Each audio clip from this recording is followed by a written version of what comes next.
Alrighty. So, I can't believe that the Epstein files are revealing more and more stuff, and we're having to fight with our own government to release information that we should have about our president. This is unacceptable. If there is information about the ruler of America, we're going to call him the ruler of America because he's not the administrator. He's not following the presidential playbook. He's kind of doing whatever the fuck he wants. But new Epstein emails appear to reveal more Trump ties. Democrats on the House Oversight Committee have released 3 new emails from estate of the convicted sex offender Jeffrey Epstein that mention President Trump, raising new questions about the extent of their relationship. In one 2015 email between Epstein and author Michael Wolff, the pair discussed a potential question from Trump's upcoming CNN interview about Trump and Epstein's personal ties. I think you should let him hang himself. If he says he hasn't been on the plane or to the House, then that gives you a valuable PR and political currency. You can hang him in a way that potentially generates a positive benefit for you. Or if it really looks like he could win, you could save him, generating a debt. The more Donald Trump tries to cover up the Epstein files, the more we uncover. These latest emails and correspondence raise glaring questions about what else the White House is hiding and the nature of the relationship between Epstein and the president. Here's my problem. I'm going to say this first, and then we can move on from that. Every senator, every representative needs to be voted out of office. Every single one of them. Every single one of them. Because this is, at least at a minimum, everybody who sits on the House Oversight Committee should be fired, should be voted out of office. Their constituents need to get rid of them. How are these emails rolling out? Right? I want you to realize that the dog that hasn't barked is Trump. Victim spent hours at my house with him. He has never once been mentioned.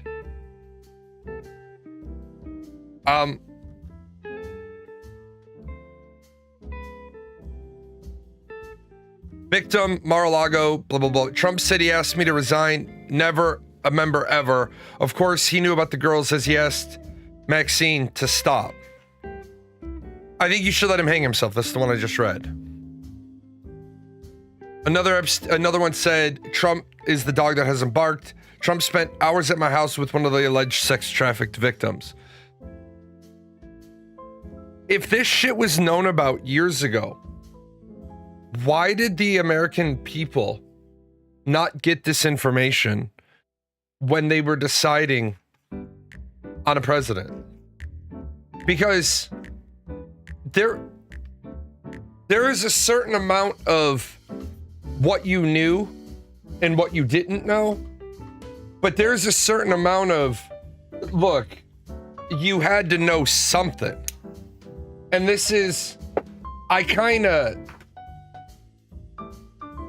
becomes like a hypocritical point, and I always hate anything hypocritical, but I always say don't talk to the police unless you talk to your lawyer. Trump needed to talk to his lawyer years ago if he knew about this stuff. And I'm willing, because, and I know a lot of people are going to hate me for this, but if Donald Trump hasn't been tried and convicted, it's kind of like the OJ thing. We know he did it, we just couldn't prove it. And because we couldn't prove it, it doesn't matter what we know, it's what we can prove in court. And because we couldn't prove it in court, OJ didn't kill his wife. Okay? Donald Trump is mentioned too many times. He either knew something, or he was something, or he was doing something.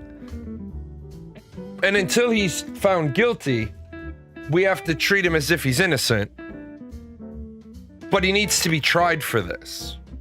Because I saw one a while ago that said Donald Trump's, a witness statement got kind of like leaked, where Trump transcends political ideologies. He is just universally ass. I do agree that he transcends political ideologies, and transcending political ideologies is good, right? But the way he does it so self-interestedly. Donald Trump doesn't give a shit about the American people. Donald Trump gives a shit about what he can get for the Trump family. I have never really been an advocate for banning an entire family from the political spectrum. But I really, really, really do kind of feel that Trump, Jr., Eric, all need to be banned from American politics.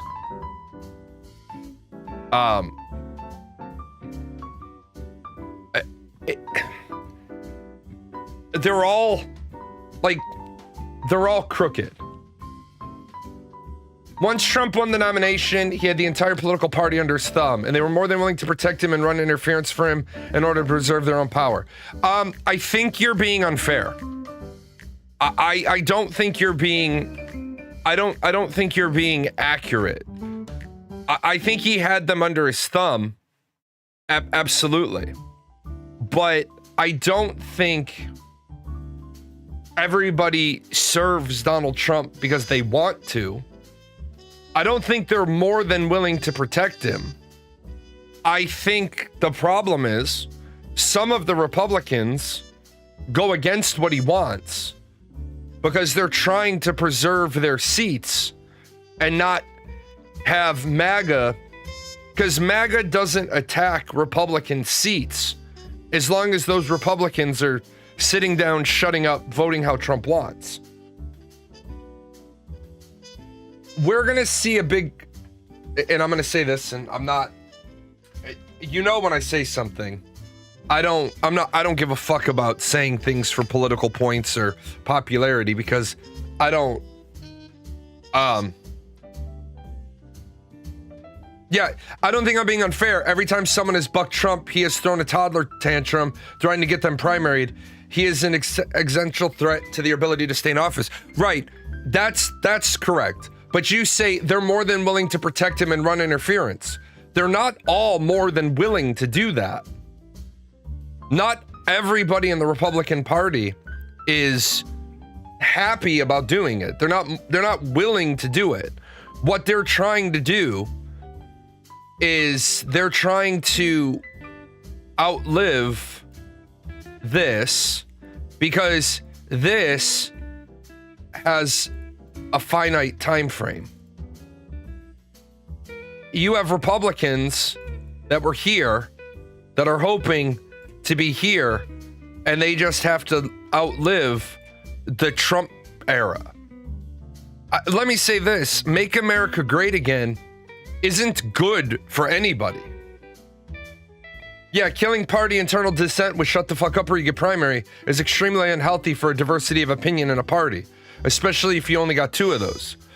Right. The problem right now is people are saying MAGA Republicans are sucking Trump's 50-year mortgage idea off like it's a great idea. A 50-year mortgage doesn't make your mortgage affordable. I did some quick math, and people are too afraid to stand up to Donald Trump, and nobody has the cult of personality to carry the MAGA banner when Trump leaves the scene. The only person who did is dead. The only person who reasonably could have taken the MAGA banner and then turned it was Charlie Kirk. He was the only person in the party that had scaffolding around MAGA keeping it up. And I had really hoped that Trump would be done in politics. One of the two idiot sons would run, get obliterated, and then in the next election after that, Charlie Kirk would run, because Charlie Kirk would have had to surround himself with a lot of strong people, and that would have forced him to start. He would have had to look at the situation and say, if I'm going to run for president, I'm going to have to find a bunch of really strong people and develop them over 4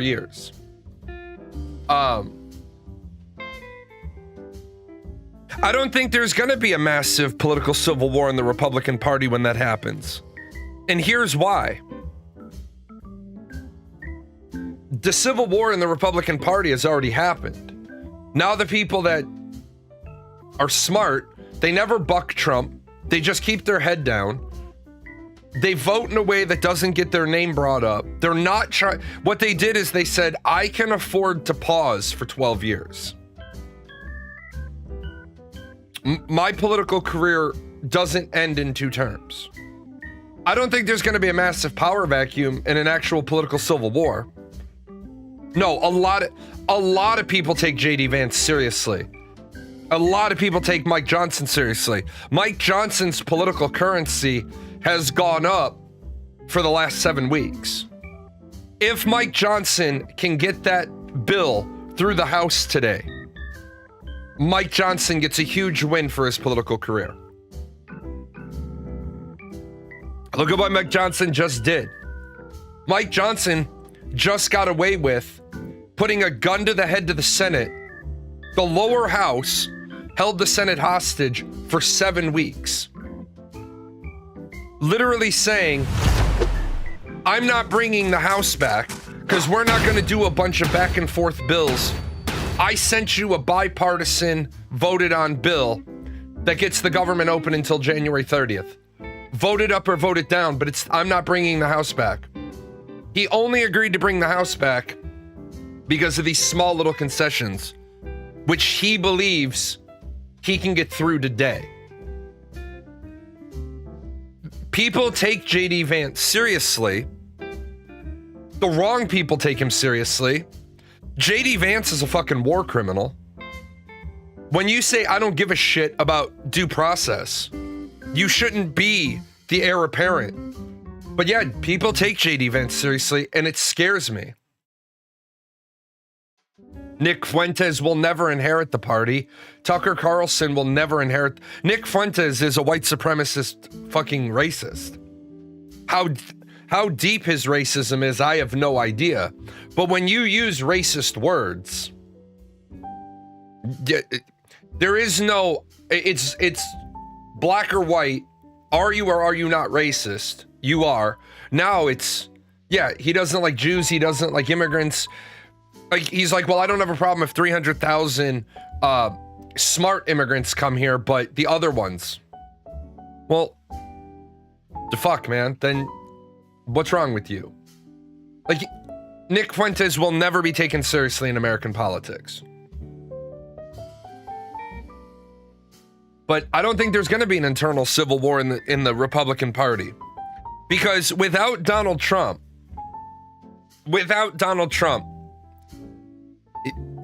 who then is going to have coattails?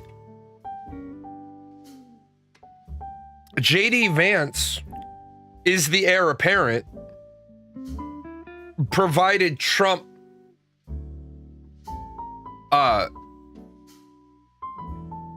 Fuentes isn't a little racist. He said he respects Hitler and wants to emulate him. Like, actually said that. Well, here's the problem, right? You got to be careful by saying anybody who respects Hitler and really wants to emulate him is automatically racist. You have to ask them to expound on that.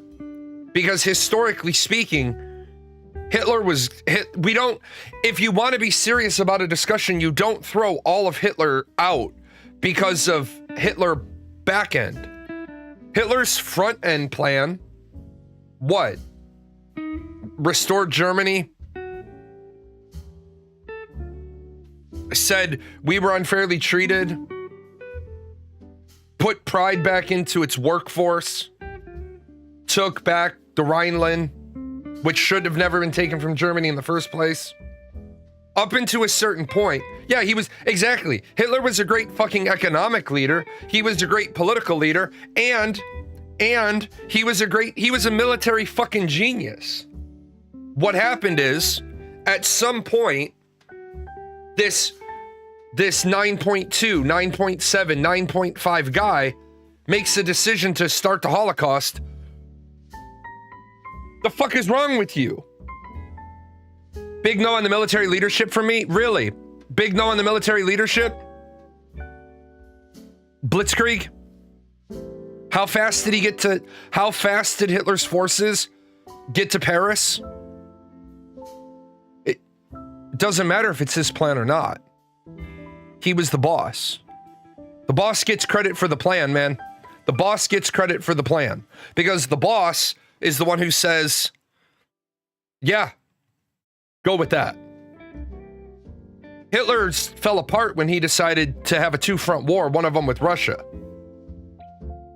If Hitler hadn't attacked Russia, there'd be no England, there'd be no France, there'd be no Spain, there'd be no Portugal, there might be an Italy. If Hitler had just said, we're going to take everything from this way, right?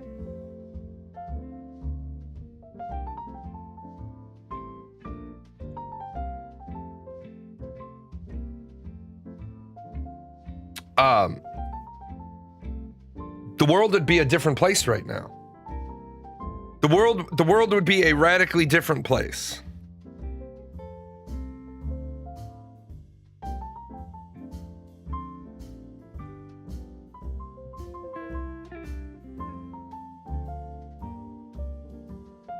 Hold on, I'll be right back.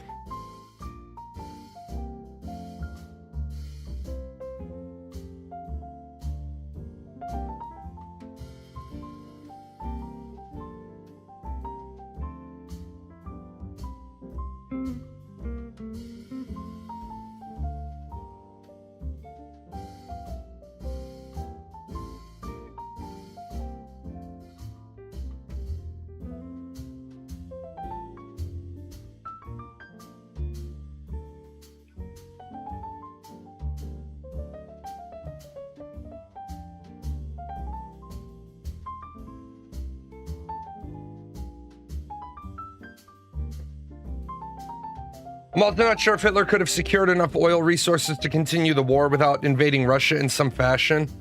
Yeah, that's the problem. He wouldn't have needed as much oil if he didn't invade Russia. Hello there. I love when people wait till I start my show and then start texting me. It's like, he was staying away from London until a couple of bombers got off track and got lost, decided to drop on something. It happened to be London. After that, the RAF committed to hitting Berlin, and they did so Hitler turned around and said, bitch, I was staying away from London and that was an accident, but if you're gonna be like that, right. But no, I think it's really important that when we talk about Adolf Hitler, we don't discount him. Like, we condemn him for the Holocaust. There's no forgiving the Holocaust. There's absolutely no rationale justification for that. Yeah, he would have needed a lot less oil if he stayed the fuck out of Africa. Take over, consolidate.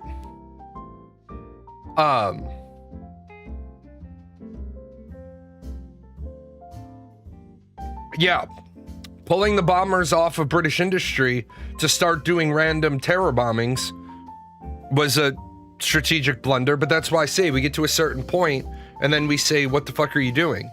Because at that point,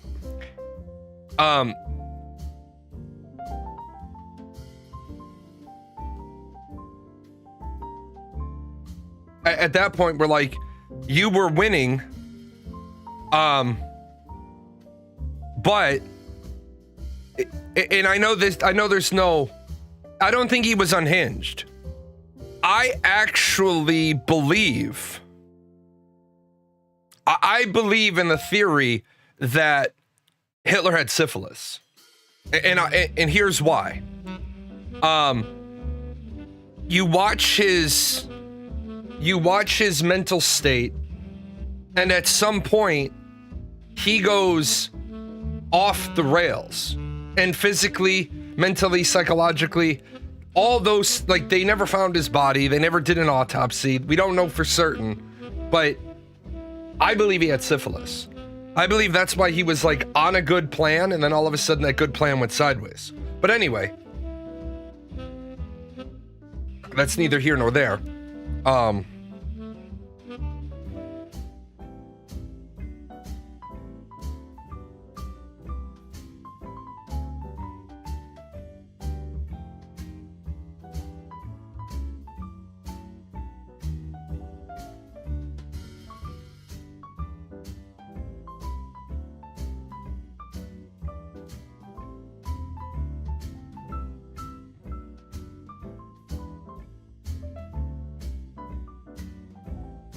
I'm personally convinced that he was suffering from PTSD from being a trench fighter. I think his mental state was... No, I doubt he had PTSD because he wouldn't have been so...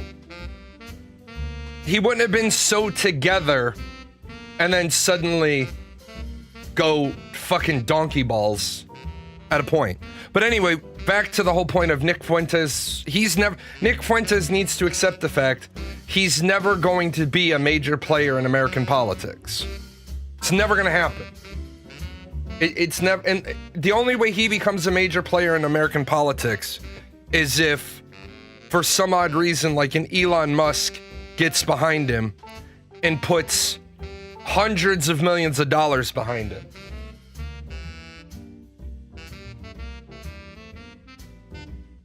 Nick Fuentes can't collect Charlie Kirk's former base. He could try, but Nick Fuentes is so non-palatable to Kirk's former base. It's just not going to happen. Kirk's former base is, for every 5 members of Kirk's former base that he sways, 4 will immediately do some research into him, find his terrible statements, and he'll lose them. That's not a base he should even be trying to court. It's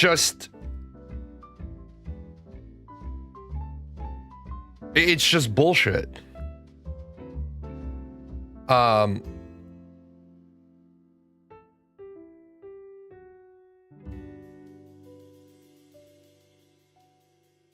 Like, when there is, well, I won't count that one because that comes from the American Defamation League.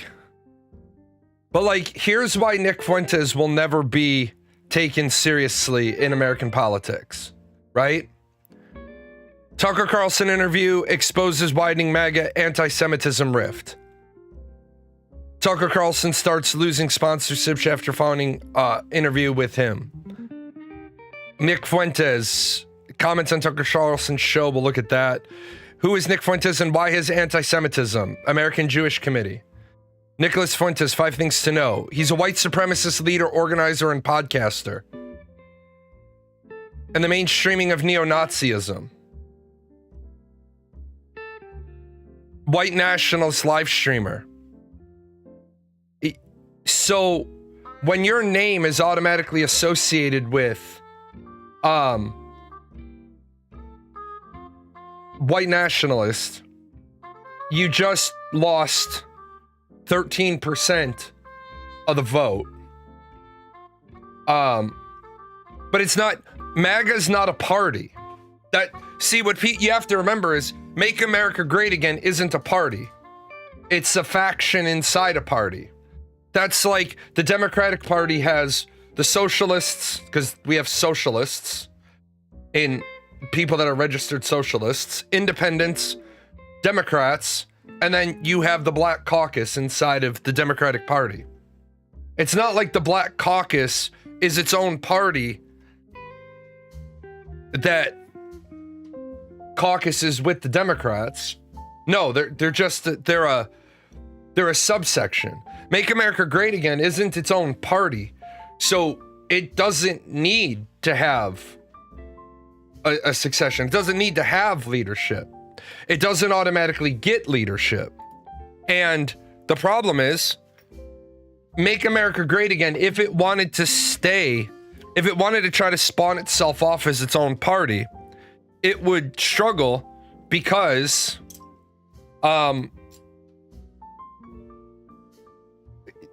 but MAGA supporter Trump gives him a lot of power within the party. If someone can continue to keep that group consolidated, they can obtain that power for themselves. They can't. That's the flaw. Trump's power is an illusion.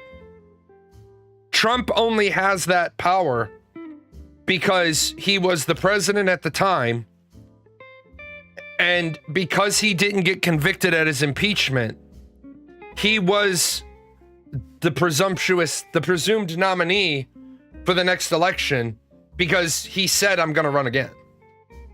JD Vance doesn't automatically become, he's the heir apparent. And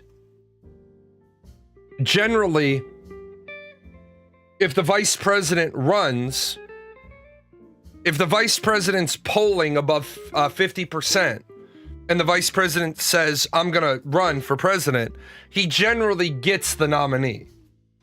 He generally becomes the nominee. He generally gets the nomination.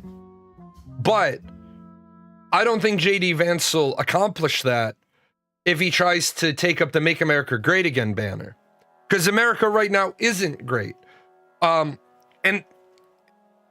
hopefully, more and more people will start getting educated. More and more people will start realizing how shitty things are. Donald Trump says these tariffs are going to help you. How the fuck are these tariffs helping anybody?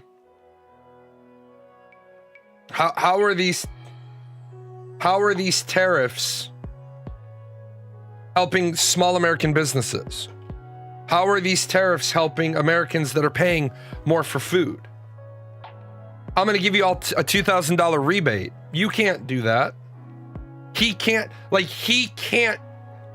fuck's sake, the president of the United States cannot give you money. You want to give every American, I guess every taxpayer, $2,000. But you haven't raised enough in these tariffs to pay for that. So who's going to pay for it? The taxpayers are going to do exactly what we did during COVID, and they're going to give themselves their own advance. So on their next income tax filing, they don't get back all of the money that they should have.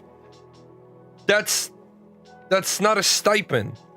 That's an advance. It works great for me because I don't pay federal taxes. One more loan can't hurt. Well, right, for me, you want to give me $2,000, you want to give my spouse $2,000, you want to give my kid $2,000? That's great. I'll take it. I don't have $2,000 in tax liability. I definitely don't have $4,000 in tax liability. So you get nothing back from me. We've got to deal with the people who think that socialism in America is a good thing. I keep seeing people say, you say socialism in America doesn't work, but what about our roads, our police, our fire, our healthcare, our public schools? And I said, great. Roads? Sure. Maybe. Police, fire? Sure. They tend to work. Now, the effectiveness of the police department, we can take case location by case location and say that ain't working. The justice system in America doesn't work at all. The rule stack for the justice system in America is ridiculous.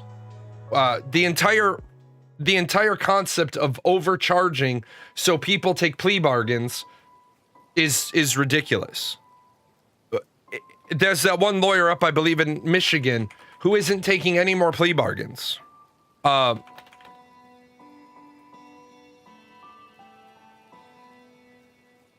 it works. It works for everybody.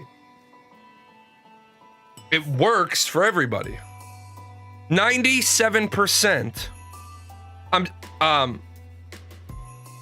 90 to 97% of cases are done via plea bargain. So I want you to think about this number here.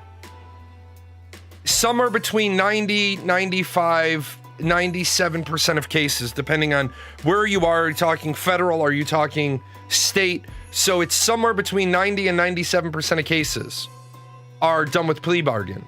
When you look at this statistic, 97% of cases are done by plea bargains. And of the remaining 3% of cases, 90% or more are guilty.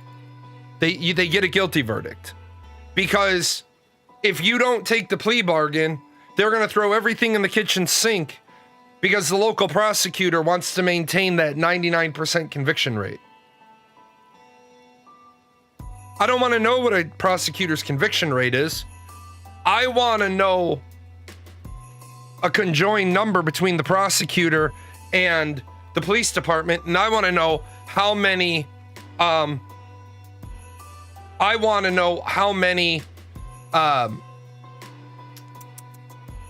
unsolved crimes there are.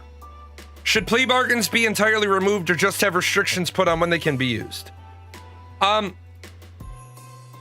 think the civilian world needs to adopt a better charging system. In America, it seems like the privatization of prisons, Trump's an idiot. In America, the privatization of the prison system pushes prison owners to want the prosecutors to push for more jail time because then they get paid. It's insane that so many cases can result in plea bargains. There's no way that all those cases are strong enough to get convictions.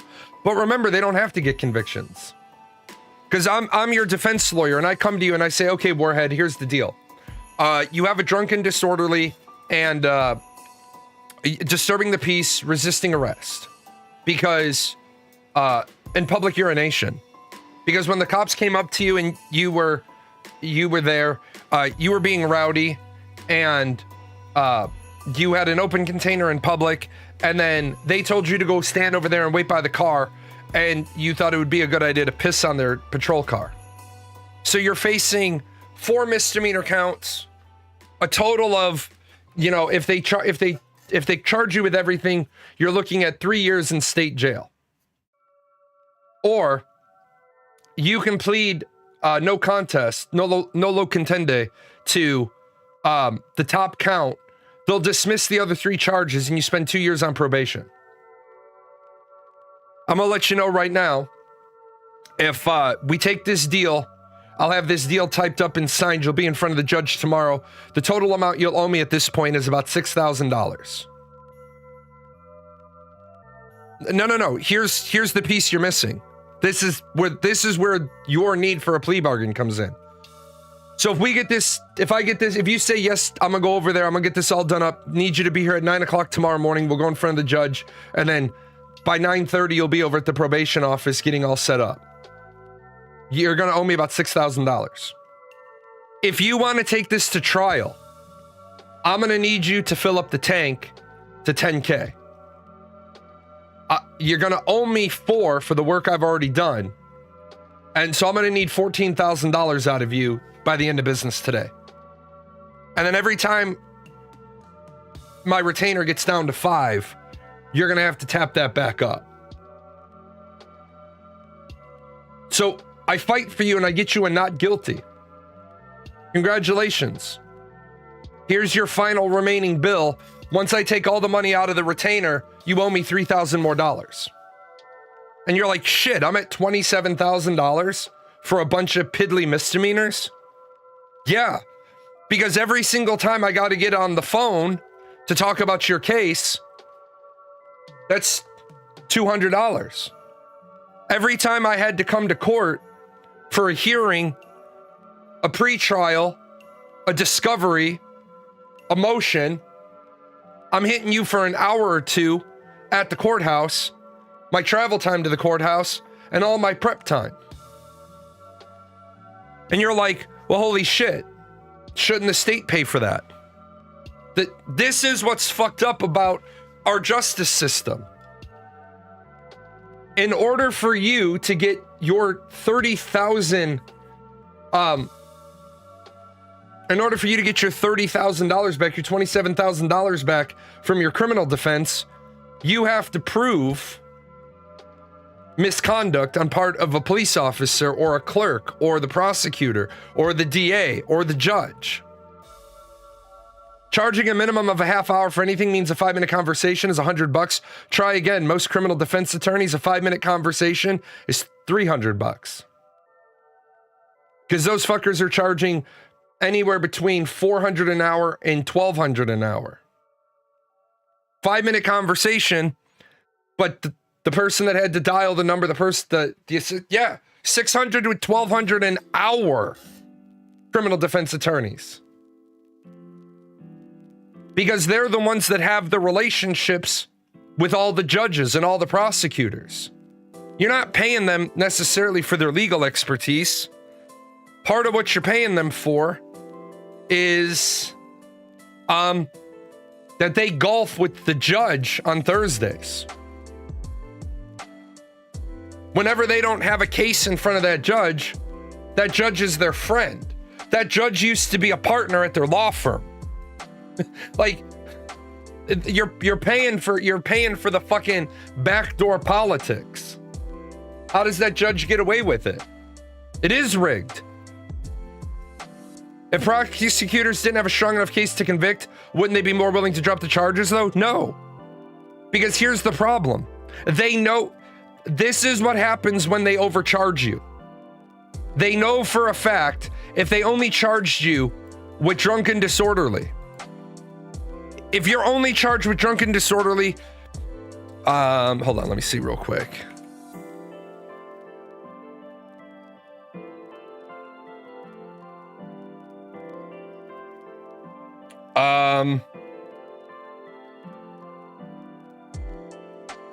So drunken disorderly is disturbing the peace. I think it's, yeah, it's a class C misdemeanor. So you get charged with drunken disorderly. This is a class C. A first offense, you're not going to, you're probably not even going to get jail time. But the prosecutor's looking at the report, and you got 8 man-hours of police time. They got to charge you. Well, what they don't want to do is not charge you at all. So you're going to fight them on a drunken disorderly. That's a 3 to 5 day trial with jury selection and everything. I'll tell you right now, they're not going to want that. And they know that you know that they're not going to want that. So they know that any defense, shit, I could fucking plea you out of a drunken disorderly. If all they charged you with was disturbing the peace due to drunken disorderly, I could get you out of that. So what they do is they say disturbing the peace, public intoxication, resisting the officer, because as soon as you don't immediately comply, they slap that resisting charge on you. Now you're not looking at 30 days because you got 1 class C misdemeanor. You're looking at 2 class A's and 1 class C. And now this is what makes the plea bargain. Because now they're looking at 2 years and 30 days in jail. But since any term of incarceration over 364 days can't be done at the county jail, it has to be done in state prison. Now, the prosecutor says that shit to your defense attorney, and that defense attorney says, look, man, yeah, 2 years and 30 days. Because each offense. And you're like, what the fuck is this, man? I got drunk and I got in an argument with a cop. Now I'm looking at going to state prison. You're not, if you go to trial, you're probably not gonna get that. But now you're gonna get something. Because what defense attorney in the world is gonna be able to convince a jury that you weren't drunk, you weren't disturbing the peace, you didn't resist the officer? That's why they overcharge. Because then the jury is gonna say, well, I don't think he did all of that, but he definitely did something. That's why I think this idea of vertical charge stacking or horizontal charge stacking is bullshit. What is the most offensive thing you did? Okay. Yeah, some places split resisting, so instead of an overall resisting, you can get a misdemeanor charge for passive resisting and a felony charge for active resisting. Resisting arrest pisses me off so much I don't mind charges being stacked against those guys. Except, Astro, a lot of people that could charge with resisting arrest aren't actually resisting. The eluding, fleeing, fuck those people. Some people are asking the question why they're under arrest, which a police officer is required. That is why it is called RAS, reasonable, articulatable suspicion. You are under arrest for. Too many times police officers are like, put your hands behind your back. Wrong. I am placing you under arrest for my reasonable, articulated suspicion. Put your hands behind your back. And people are like, does it make that much of a difference? Yes.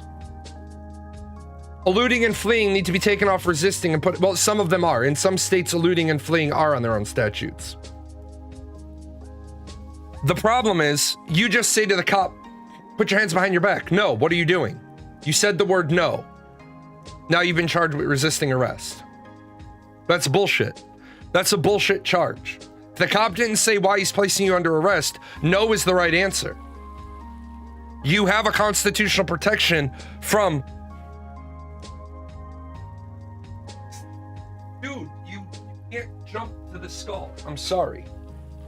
If you have a constitutional protection, you have a constitutional right to due process. So when that officer says, put your hands behind your back, but he hasn't told you for what, that officer's wrong. I don't blame that officer because that officer didn't get enough training. Even if that officer's been on the job for 30 years, we don't train our police officers enough. We don't give our police officers enough rotation away from the drudges of society. Now, at the same time, with this upgrade in Moorish citizens and this upgrade in sovereign citizens, fuck all them people. I'm gonna need you to step out of the vehicle. I'm not getting out of the vehicle. I'm going to give you exactly one more chance to step out of the vehicle. And then I'm busting the window and I'm pulling you out. And if that became the standard, I'm gonna ask you one time, when you say no, I'm gonna give you exactly one more chance to get out of that vehicle. Then I'm busting the window and I'm pulling you out. They'd stop doing it. I'm on the phone with my lawyer. I don't give a shit. You have to talk to my lawyer. No, I don't. Your lawyer, like some people's lawyers, show up at traffic stops. The fuck are you doing? Your job is to fucking argue in the courthouse. You want to stand on the sidewalk? You want to videotape, collect your own evidence? Do that. But when lawyers walk up to cops,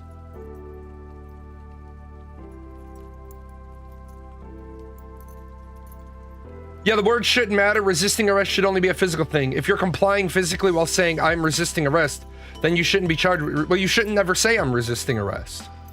Why the fuck would you say I'm resisting arrest? What I've said to people is this.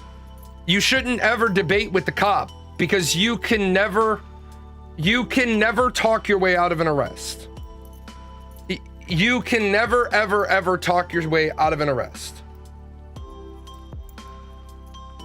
As soon as you bring the part about doing your job right for police officers, and I don't want to touch the broader topic, but there are a lot of videos of ICE dudes that clearly don't know what an arrest or their other person's rights are. You got to be really careful when you say ICE dudes that don't know what an arrest or their other people's rights are. You have to understand that ICE doesn't need... I don't agree with how it is written, and it needs to be changed. But ICE, people are under the belief that ICE needs to give you a 30-minute briefing about why they're arresting you. If you show up on a final order of removal, and that's where we need to change how that works. If ICE has a final order of removal for you, your rights are be arrested. I'm talking to... Right. All those people that are standing around could be arrested. 99% of the people that are getting in the way of ICE officers doing their job are really lucky that they don't catch a 9mm to the forehead. 30 videos on Reddit and a post about how someone is being arrested for being illegal while they're a citizen, and it turns out they obstructed justice. Well, here's the problem. The law states that if you're a citizen All you have to say then is to ICE, I'm a U.S. citizen. If you're actually a citizen, I'm a U.S. citizen. My daughter, who is a U.S. citizen, who looks like an immigrant, has been told, I'm a U.S. citizen. I am a U.S. citizen and the daughter of an Air Force officer. And if that doesn't get an ICE agent to fucking get the shit out of his ears, oh, fuck. Well, here's the thing, Magnus. I don't always carry my ID. Why don't I always carry my ID? Because what do I need it for? I'm going for a walk. What do I need my ID for?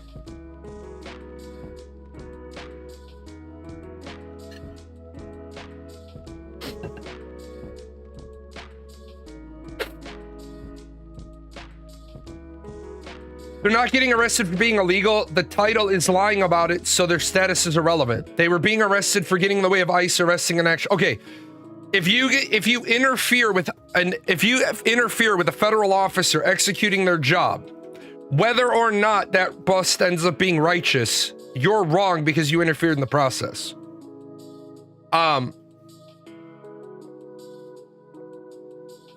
Yeah, you don't have your ID on you, and unless you're an immigrant, where the law states you have to carry your ID. There is no state in America that has a domestic passport law. There is no state in America where you are required to carry an ID and present it upon request if you're a citizen. The last I checked, makes things easier on who?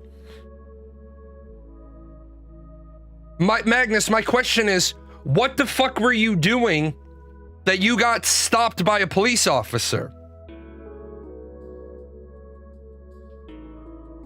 See, I'm not gonna run around and carry my ID with me on the off chance that I want to make life. I don't want to make life easier. I want to make life difficult. I want to make life difficult for some asshole cop because I don't do shit that I should never, ever, ever gain the attention of police officers because I don't do anything in public that should get the attention of police officers. And when they stop me, can't I provide a cop with other? Why are you identifying yourself to a police officer? This is the exercise I want to put you through. Why do you want to identify yourself to a police officer? If a police officer stops you and says, "Can I see your ID?" If you don't have an ID on you, I don't have an ID on me, nor is it a law that requires me to carry an ID on me. Am I free to go? Those last words, am I free to go, have to be said. At that junction, that police officer has to make a decision.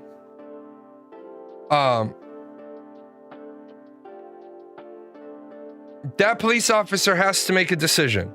And that decision is, do I have enough to make a stop? Or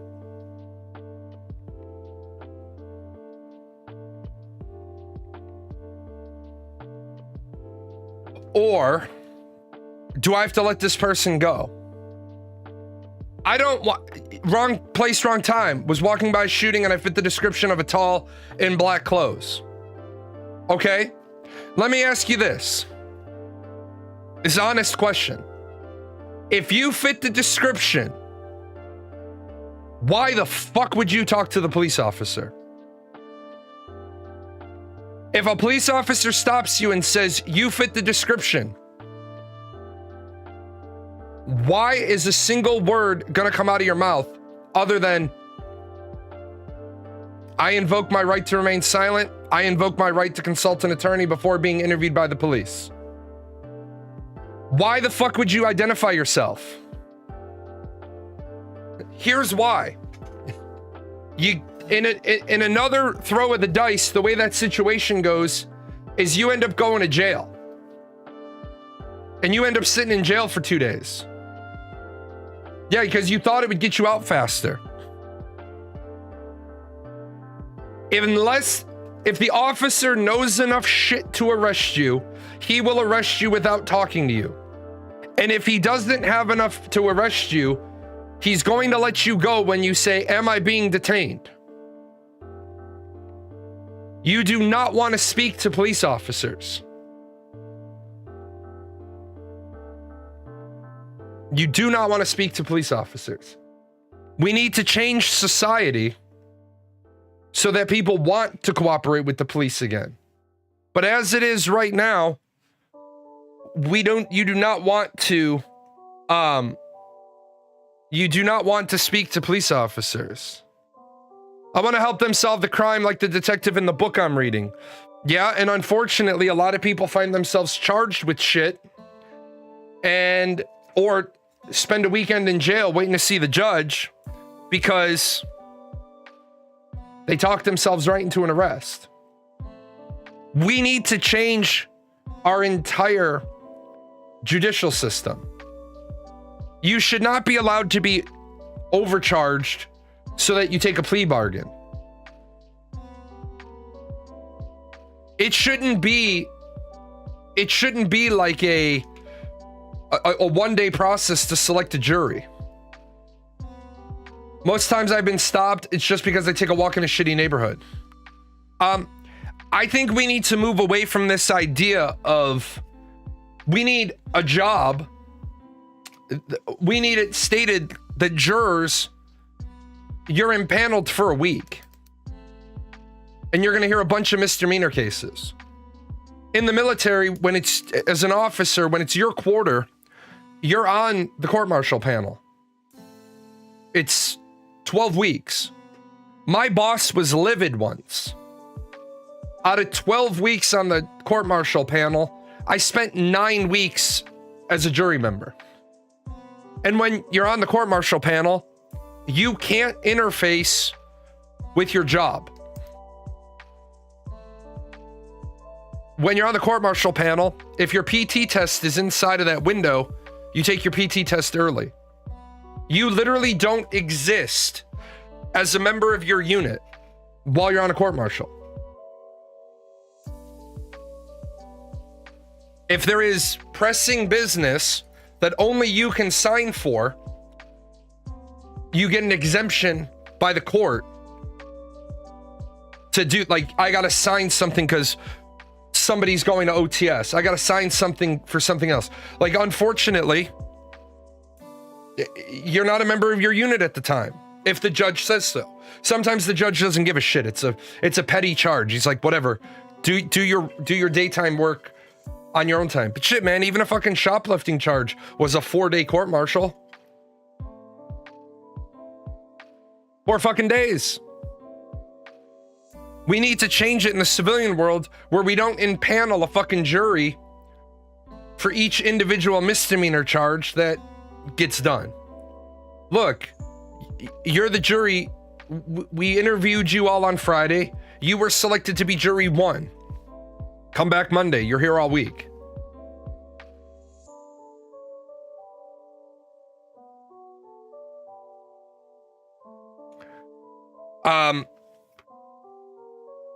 What was the other thing?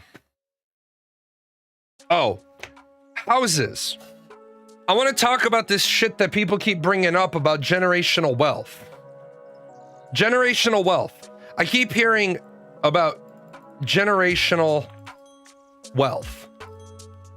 And it bothers me because people don't understand about generational wealth. So I'm 20 years old and I buy a house for $150,000. And people are going to say the generational wealth is so great because I don't have rent. Sure. But I buy a house. Where the fuck did my thing go? Hold on. A tree just crashed on my neighbor's driveway. Was it your tree?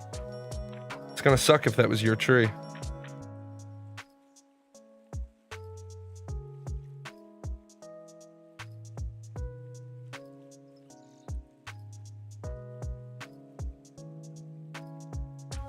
Yeah, was the tree driving? Okay, So you buy a house at 20 years old, $150,000. Property tax is 3% when you buy the house. Now you're there until you're 67. And each year, your house is going to gain 4% in value, right? And over the 47 years you're in the house, property taxes are going to go from 3% to 5%. Now, by the end of those 47 years, the house value is $911,000. And what people turn around and say, well, this is where the generational wealth is. Sure, but you've paid $856,000 in property taxes.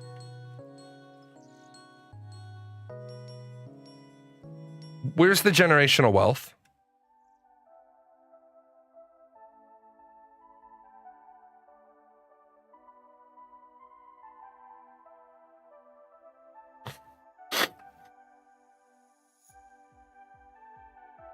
You said, truth is most people just don't want to go into self-lawyer mode when talking to cops. My last interaction with police, they got called to my house because a neighbor reported a kid screaming. Against my instincts, I let them in without a warrant because a year prior, the entire neighborhood was helping us look for my little cousin. No, and I understand. People want to be nice to the cops in case they ever need the cops. When the police showed up at my door, same sort of nonsense. Is there a domestic disturbance here? Nope. Who else is in the house? My wife? Can we speak to her? Yep. You're not coming in though. Take out my phone. Hey, can you come to the front door? Yep. There's my wife. She can talk to you by the cruiser if you want. You want to have your partner talk to her? Fine. Well, the neighbors reported some screaming from the house. I'm sorry you're on shift and no morning sex for you. I mean, why are you here? Why aren't you off talking to the, why aren't you off talking to the neighbor then?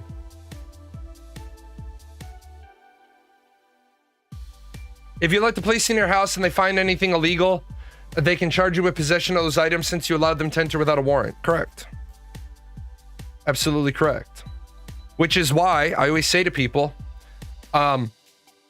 you always need to keep your illicit shit in a locked container. Why? Because sometimes a judge won't give the police a full search warrant.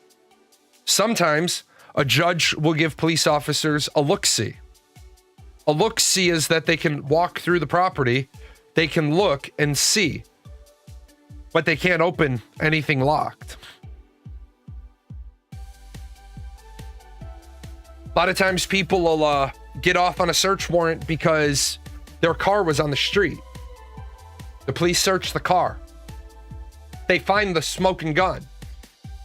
And now the lawyer goes in and says, well, you illegally searched the car. Because the warrant wasn't for the car. The warrant was for the house. The house, if the car had been parked in the garage, it would have been fair game. But the car was parked on the street and you didn't have a specific warrant for the car. And now you found the gun, but you can't introduce it.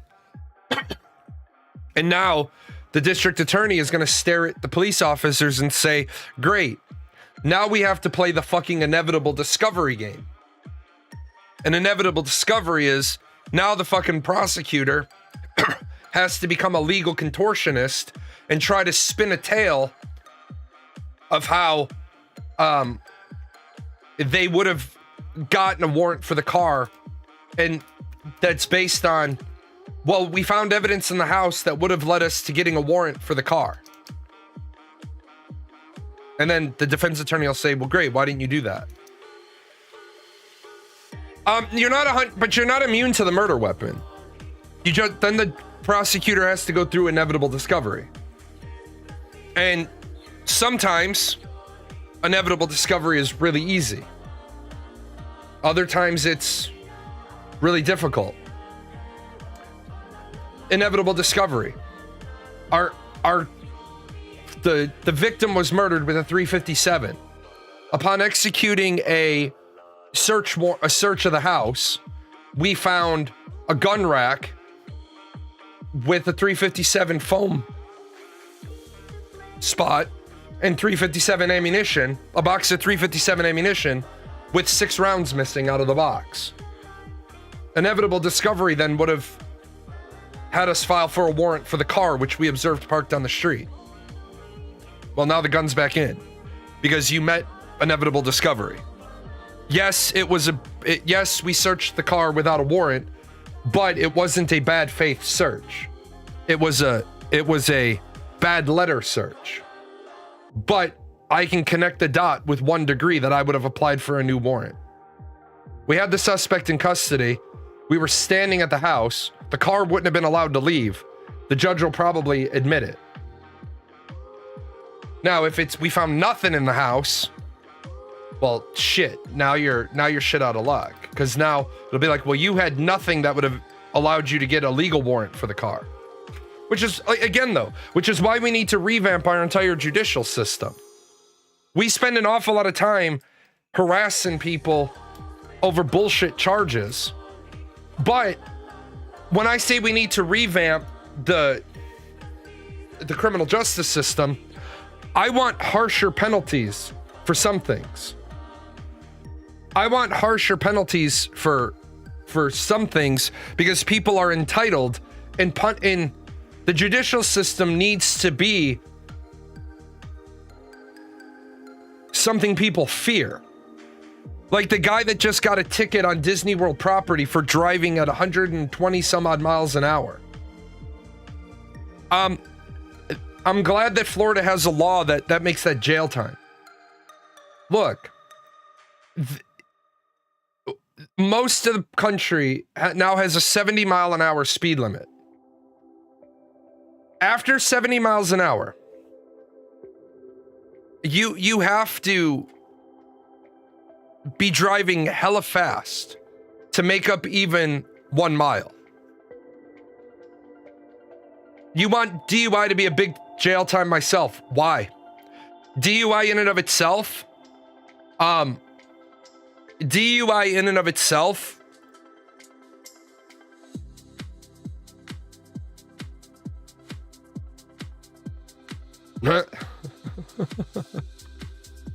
I think DUI related anything. That's right, but it's not. See, you can't say it's reckless endangerment of a large group of citizens, quite a few of which are children.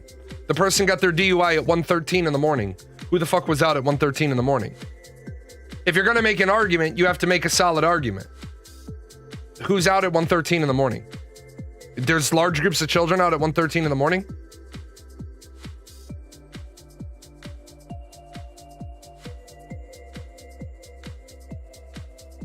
I mean, this is why I want the penalties for reckless driving to be.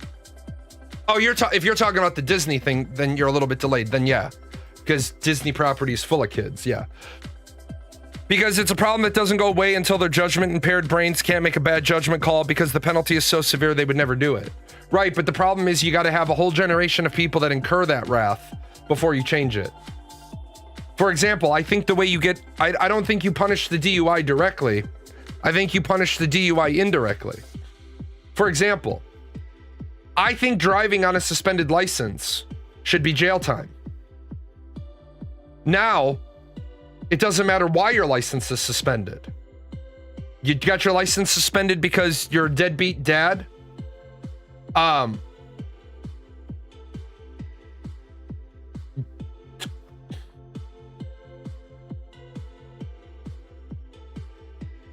Then you go to jail. You got your license suspended because of a DUI, you go to jail. You don't have a license because you're claiming you're a sovereign citizen, you don't need one, you're going to jail. See, I think that we need to, I like the idea of, and check this out, I know this sounds a little weird, I know this sounds a little radical. I like the idea of jail for lesser crimes. Because if you stop the lesser crimes, you change people's perspective of decision making, like you said. Look, there's a lot of crimes that you will now go to jail for.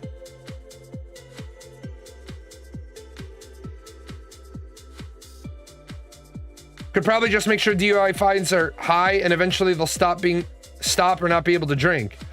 Any negative stuff that happens in a DUI is already more serious punishments. Yeah, but so here's the thing. DUI fines are already high. DUIs already have higher punishments. And it still doesn't change.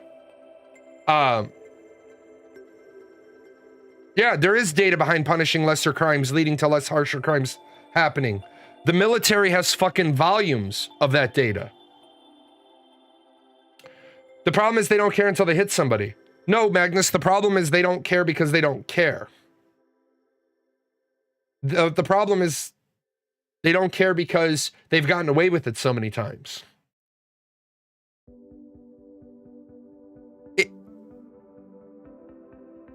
We wonder why people are on their 11th DUI.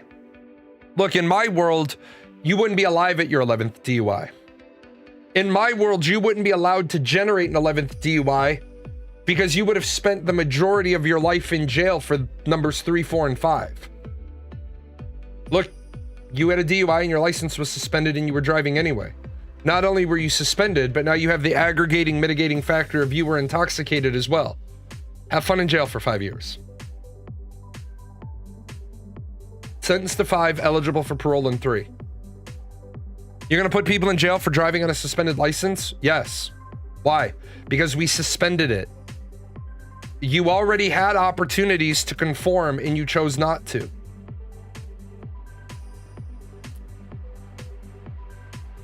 People want a safe world. The problem with a safe world is a safe world requires harsh penalties for the minor shit so that you catch all the people in the minor shit and then it frees up the police for the major shit. I got pulled over once and I was dead wrong. I was absolutely dead fucking wrong. I made a turn. I didn't realize that I had turned from a 35 to a 20. The side street I pulled down was a 20. The cop walks up. He says, do you know why I pulled you over? I said, absolutely. I realized it. I made a turn off of that at 35. This is 20. I apologize. And he's like, well, just so you know, this isn't 20. This is 15. I said, okay. I said, the sign, I'm not arguing. The sign right there. He's like, yeah. He's like, when you turn here, it's 15, and then it goes up to 20, and then 25. And I said, okay. I said, you got me. And he's like, license, registration, proof of insurance. And I handed all that, and then all of a sudden his radio went off, and he said, he handed me the stuff back. He's like, you have a good day, slow down. Officer needs assistance, call, and he hadn't started the ticket yet, so he left. My daughter was in the car. Looked at my daughter and I said, that was bad on me. And I have to say that to you. That was bad on me. I just naturally maintained the same speed I'd been doing when I made the turn. Don't drive like that. She kind of laughed. Are there situations like that where it puts a police officer in a shitty situation? Force the turn to be slower and then allow... No, Super. It is literally a place that they created a speed trap to give people tickets. There is absolutely no reason to have a turn. It's not a curve. It's a turn. It's a 90-degree right angle turn. There's no reason for it to go 35 on this street to 15, then to 20, then to 25 on the next street.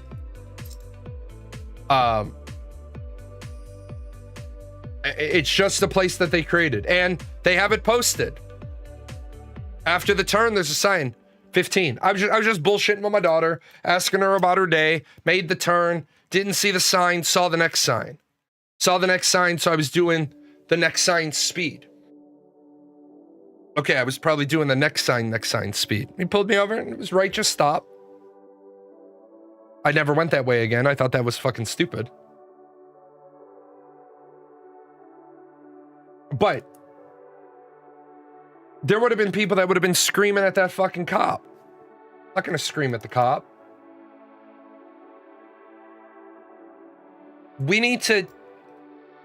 People need to lose their licenses more. Like, for example, I don't speed. I don't have any reason to speed. As I was saying, traffic is 70 miles an hour on most of our highways in America. 65 to 75 is the norm. Some places out in Texas and New Mexico, the speed limit's like 80, 85. Because it's literally a straight road for an hour. There's literally signs in Texas when you're driving west in West Texas that say, "Get gas now, next station, 162 miles." It's 162 miles down a road until the next civilization. Speed limit out there is like 85, and they get pissy if you do over 100. But I don't speed. There's no point. But there's people I know that speed all the time, and then they cuss like a sailor when they get the ticket. Well, that ticket isn't for,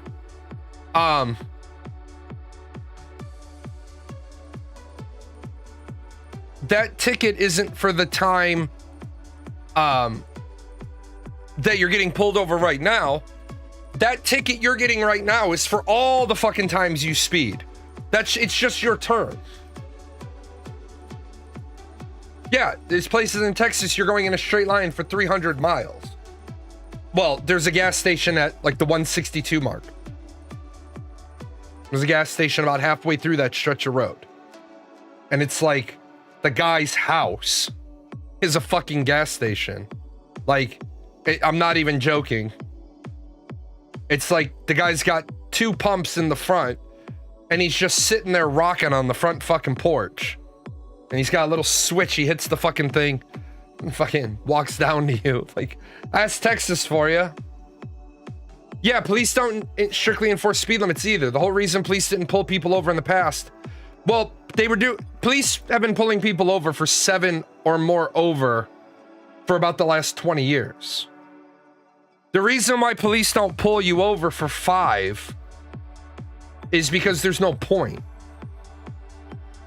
Pulling you over for 5, like I said, most courts, when they get overrun, when they get saturated, most courts,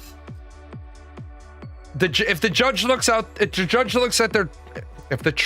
judge looks at their docket that day and they have 300 tickets that day, on more than one occasion, on more than a dozen occasions, I've seen the judge walk into their courtroom and there's people in every seat waiting to start talking to the prosecutors, but the judge has to open the court for the day. And then the judge literally says, anybody for 5 or under, or anybody for blowing a stop sign, just come get your license.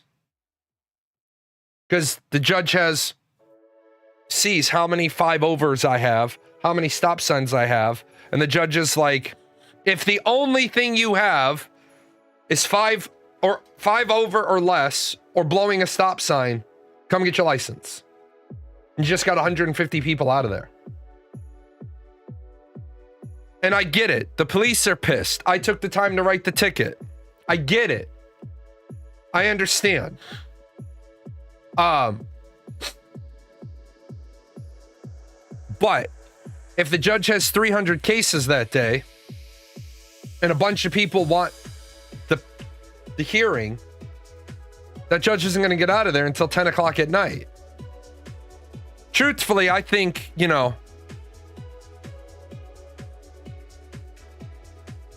California rolls through a stop sign.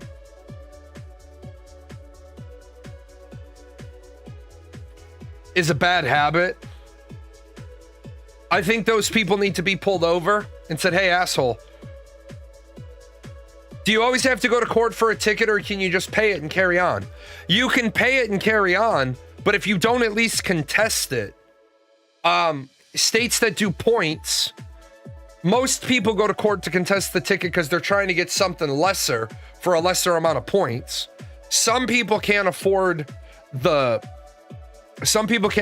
insurance hike. Like I have what the fuck am I at now? I'm at the 20-year safe driver discount. If I get a ticket, I go back to 0-year safe driver discount. Like I pay less than $200 a year for my insurance. Yeah, people driving without insurance infuriates me. Now those people need to have their license suspended. If you're driving without insurance, you need to have your license suspended. And then, yeah, $200 a year. And then,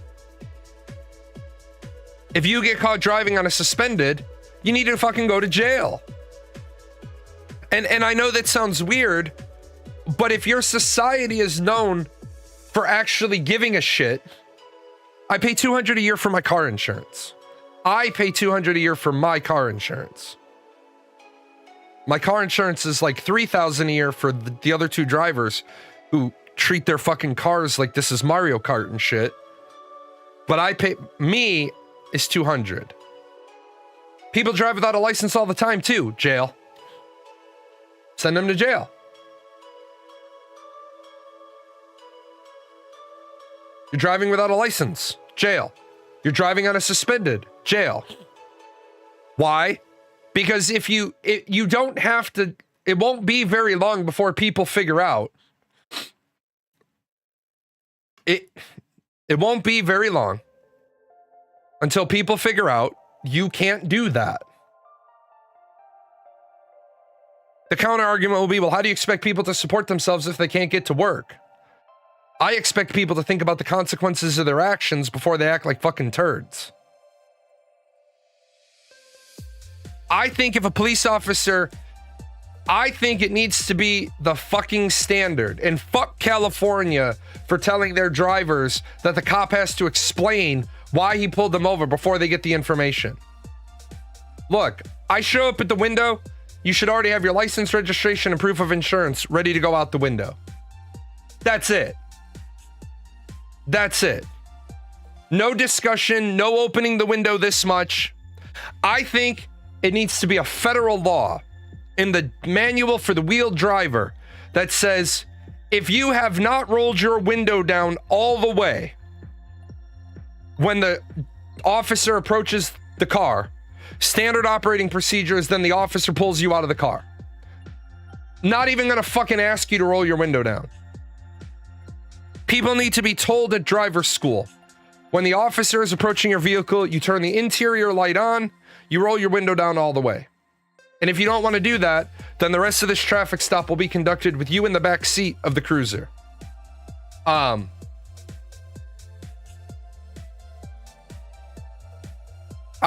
Police officers shouldn't have to deal with assholes because that cop, when he's walking up to your car, he doesn't know if you've got a double-barreled shotgun sitting on your waist. Yeah, if you're driving with no insurance or license, I don't know why you'd be driving anything less than perfect. But here's the thing. If you follow somebody for 10 minutes, they'll commit 5 traffic infractions.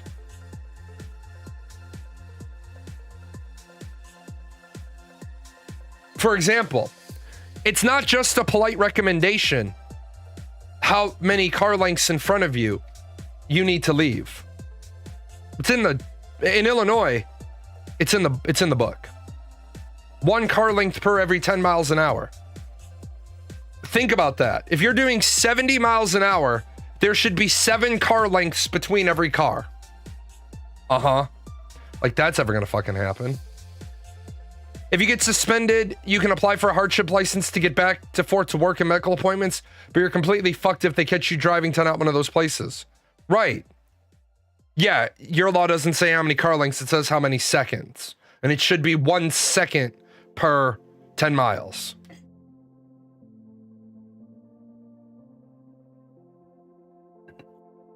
Increase the distance to the car in front of you by 15 feet during fog.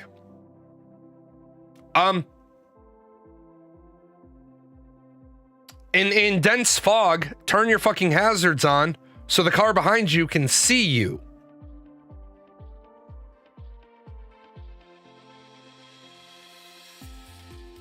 No, we need to change a lot.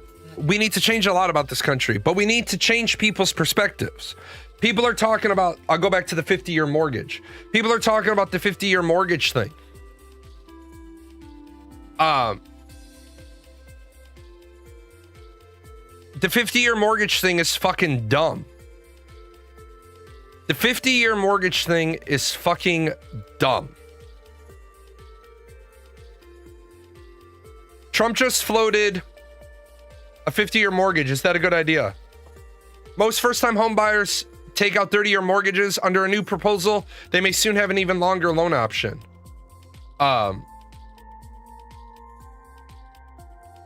This week, President Trump introduced a new idea to tackle home affordability, a 50-year mortgage. That's not a good idea, said Richard Green. The monthly payment savings would be really small. At the same time, you're putting people at risk because it takes a really long time for them to start paying down their loan. Did you know that a $2,000 mortgage at 30 years only drops down to about $1,800 a month at 50 years? But you end up giving the bank $300,000 more on a $300,000 house.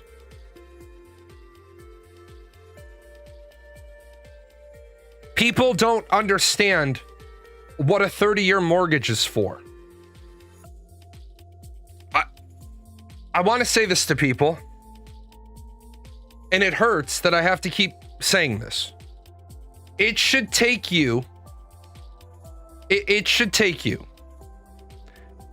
years and 4 months to pay off your mortgage. Because you should be paying 1% of your building's value and then the interest on top of your mortgage every month.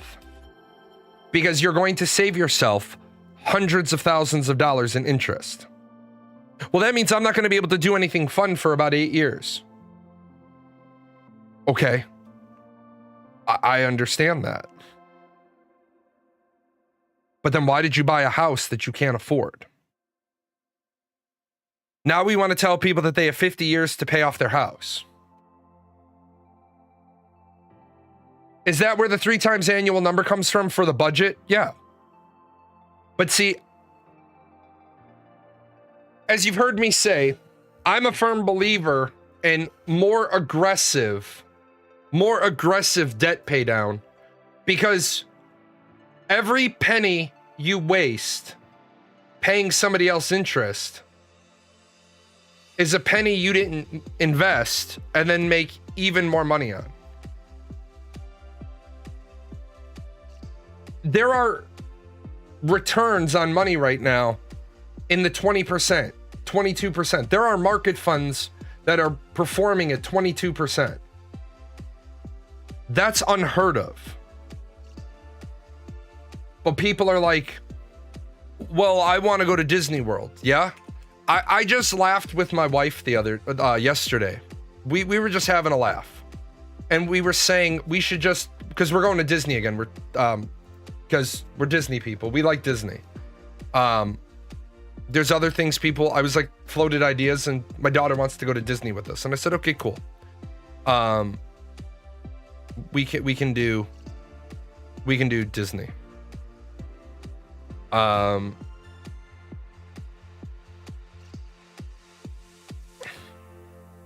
We joked because I added up all the money that we've given to Disney in 7 trips. It's $50,000 in 7 trips. And that doesn't count the airline tickets and all. That's just how much we've given to Disney. But I've made $36,000 in 2 years on one of my investment accounts. So who fucking cares? Like, if I didn't have money in the investment accounts, we wouldn't be able to have the fun. Like, we're going to see Cirque du Soleil. Couple $100 each for the tickets. We're going to see Cirque du Soleil when we go to Disney. Couple $100 on the tickets. The problem here is we've got a class war that somehow, and I had this conversation a lot of times with a person who is now an ex-friend of mine. That person got mad at me because they're struggling to feed their kids, but I'm going to Disney. And they literally said that to me. They're like, we've been friends for 20 years. And I was like, we have been friends for 20 years. They're like, and I can't feed my kids. And I was like, and I throw you money all the time. I throw you $20 here and $20 there for you to feed the kids or pay for the kid field trip or whatever it is. They're like, yeah, but you're going to spend tens of thousands of dollars at Disney. And I was like, you have the audacity, you have the fucking audacity to be mad at me for how I'm spending my money? I said, I guess you're going to do without me throwing you $20 when you need money to get food. I guess you're going to do without me throwing you the $20 when you can't pay for your kid's fucking field trip. And that's fine. The person hasn't talked to me now for almost a month. And the next thing I'm going to say to them when they talk to me, no matter what they say to me, I'm going to say, great to hear from you. By the way, the ledger shows you owe me $100. And that's it. We've got to change this mentality that the bottom of the food chain is mad at the middle of the food chain. The middle of the food chain ain't fucking you over. It ain't the middle of the food chain that's fucking you over. Well, who should we be mad at? The top of the food chain? No, you should be mad at yourself. You should be mad at yourself. Only after you get done rolling through all of the things you could do. No, there's not much career progression. And it's a she, and what she's been doing is having more kids than she can afford. With a piece of shit, dog shit husband who doesn't take care of his kids. And the truth of the matter is, your kids aren't my problem. Your kids are not my problem. I paid for them to have a decent set of birthdays last year because the dad doesn't do anything. How is it your fault? You helped total strangers on the internet restructure their entire lives. Pretty sure you tried to teach a real life friend to fish. I did. And that's what I said. Like, this person is like, I want to try to save $350 out of my commission check every 2 weeks so I can give my kids Christmas. Why the fuck are you worried about spending $350 per kid on Christmas? Why the fuck don't you spend $100 per kid on Christmas? And then, I don't know, have food be a weekly thing, not be a problem. Like I say to people, if you're a parent and she's got 1 boy, 3 girls, then you need to get a 2-bedroom or 3-bedroom trailer. You would be better off financing a trailer, because then once you've paid off the trailer, the only annual fee you have is the lot, the trailer lot that you have to pay for. Or you buy a piece of property, you drop a trailer on it, and you get utilities put to it. But you're paying like $1,500 or $1,800 a month rent. Well, I need my kids to all have their own bedrooms.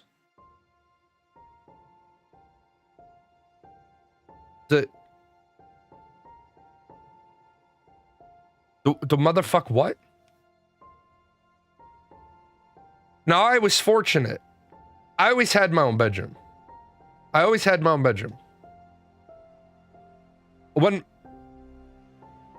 Yeah, sadly, she's not the outlier. There are millions of people in the same situation with the same mentality.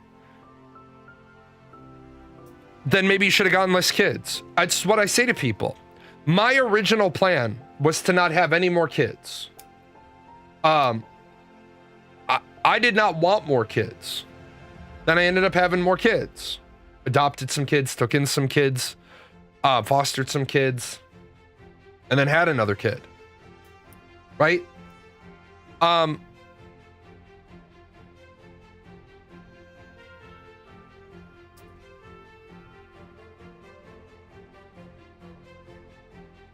but I could afford them.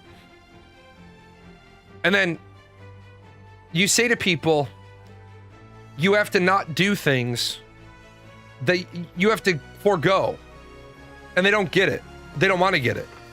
People still want this socialism in America shit. Well, public schools don't work. 54% of people don't read above the 6th grade level. 20% of people don't read above the 3rd grade level. As I said here, if you bought, and I did this example for a reason, if at the age of 20, you bought a $150,000 house, and it grows over 47 years to $911,000, which isn't completely unreasonable. And if your property tax grew from 3% to 5%, you would pay $856,000 in property taxes. You paid $150,000 for the house. Yeah, it grew to 911, but by the time you get done paying the property tax, you're only going to get $54,000 back out of the house. You damn well lost $100,000 owning the house. Because everybody wants to keep raising property taxes because they keep saying, let's raise property taxes so that we can have better schools. But then I talk about school reform and people look at me like I have 12 heads.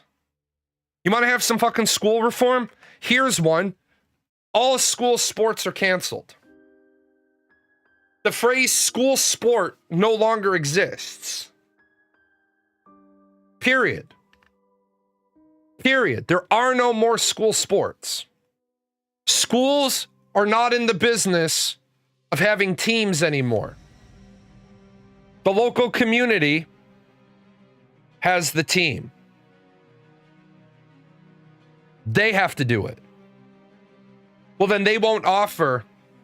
Texans hate this. Well, in Texas, Texas football pays money back into the schools. Texas football is profitable. Texas football does not draw money from the schools to run. But have you seen Texas high school stadiums? Holy fuck. Texas high school stadiums, they look like fucking college stadiums. They usually don't have the end zone sides, but the stands are amazing. Fucking in Texas, in their high schools, high school football is a huge deal. They make a ton of money because, yeah, people show up. 10K is small. You want to know how big an average high school football stadium is? This is the number. Ready? Take the total number of people in town and take the total number of people in all the towns you play. So if there's 8,000 people in your town and 12,000 people in that town, all the fucking stadiums hold about 20,000 people. Because I'm not joking, Texas is very much like Varsity Blues. The bus heads out of town, the 2 buses head out of town with all the players on it, and there'll be 5 miles of fucking cars. Because every student travels. All the parents travel.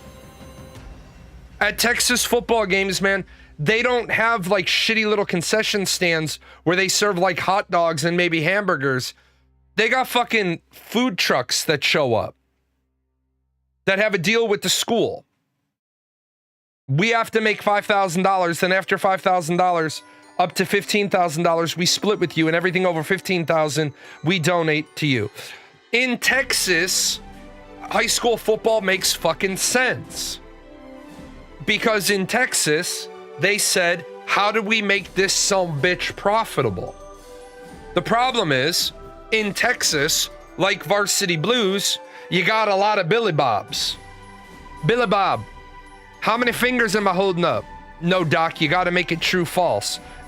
Billy Bob, Doc's holding up some fingers. True? Unfortunately, Texas alone generates more high school football players than there are spots in college. Yeah, Eagle Stadium in Texas, I don't know if that's the accurate number. I'm going to assume you just looked it up. But then how much money are they programmed to make? I lived down in Texas for a football season and it was amazing. I dated a when I was young, way much younger. I dated a girl who was a Texas high school cheerleader. What'd she go to college for? Cheerleading. Full scholarship, cheerleader. Why? She's a high school cheerleader. Makes sense. But I want to get rid of that too. Yeah, prehistorical era young. Don't want anybody to think I was dating a high school cheerleader last week. I don't need that shit. I don't need that smoke. But get rid of high school sports. Get rid of them. Get rid of high school sports. Let the kids play sports. If the township wants there to be sports, let the township do it.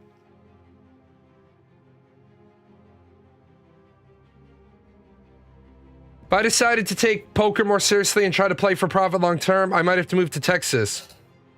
Can't wait to see the first person's face I tell I don't care about high school football. Well, right. Don't say that to anybody. Just don't be surprised if you live in a small town in Texas. On Friday night, you can hear the game at the stadium, but the only thing open is the one gas station.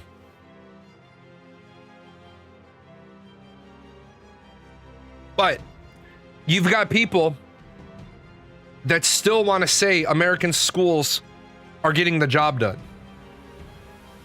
If American schools are getting the job done, why are we importing so many people on H-1B visas? Look, I'm sorry. American schools are not getting the job done. They're simply not. American high schools, American grade schools, even some American colleges are failing people. I don't mean giving them Fs. I mean failing to do the job for which they were hired to do.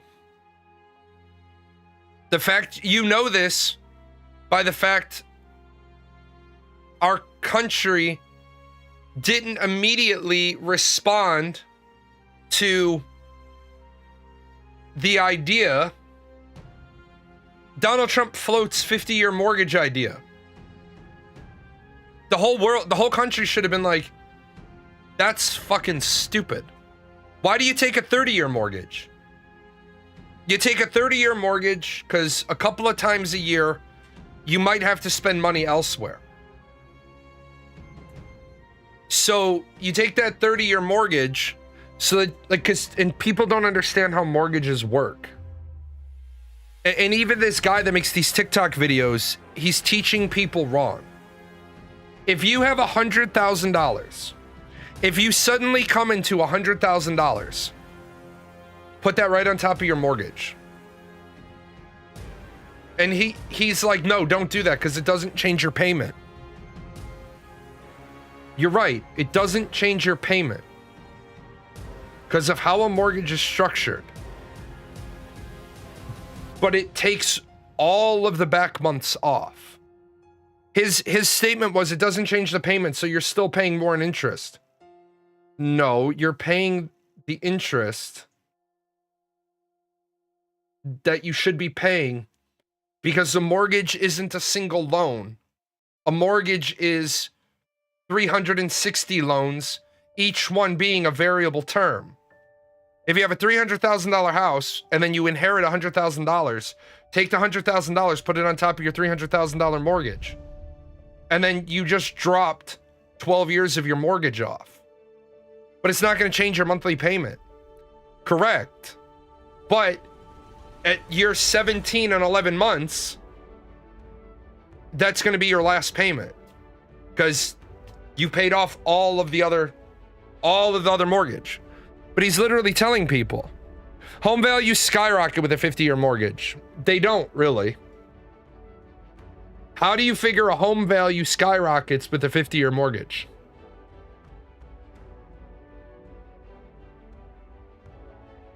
Home values don't go up because of a 50-year mortgage. Home bids go up because people start bidding more than the asking price. But home values don't skyrocket just because of a 50-year mortgage. Because my house is valued,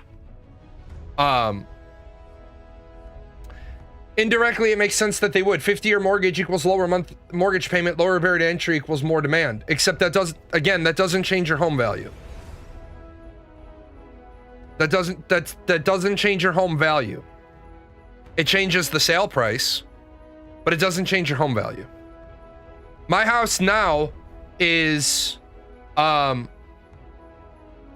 house bumps around between 296 and 302, 308. Well, right, but that's the thing. You got to have the value versus worth. My house is appraised or estimated to be 296, but I'll be the first to say my house needs $50,000 of renovations. Value is whatever I can get somebody to pay for it. We're gonna see a problem is people are gonna start doing that bidding over asking price shit again. Which is why I hate pre-approval letters. I always hate getting pre-approval letters. Because I get a pre-approval letter from my lender and it usually says some ridiculous shit like $750,000 on it. Then I have to call my lender and I have to say, look, I need you to gen up a letter that says 350. I think sellers would ask for more since they can ask for a larger price while still having lower monthly payments on the loan for the buyers.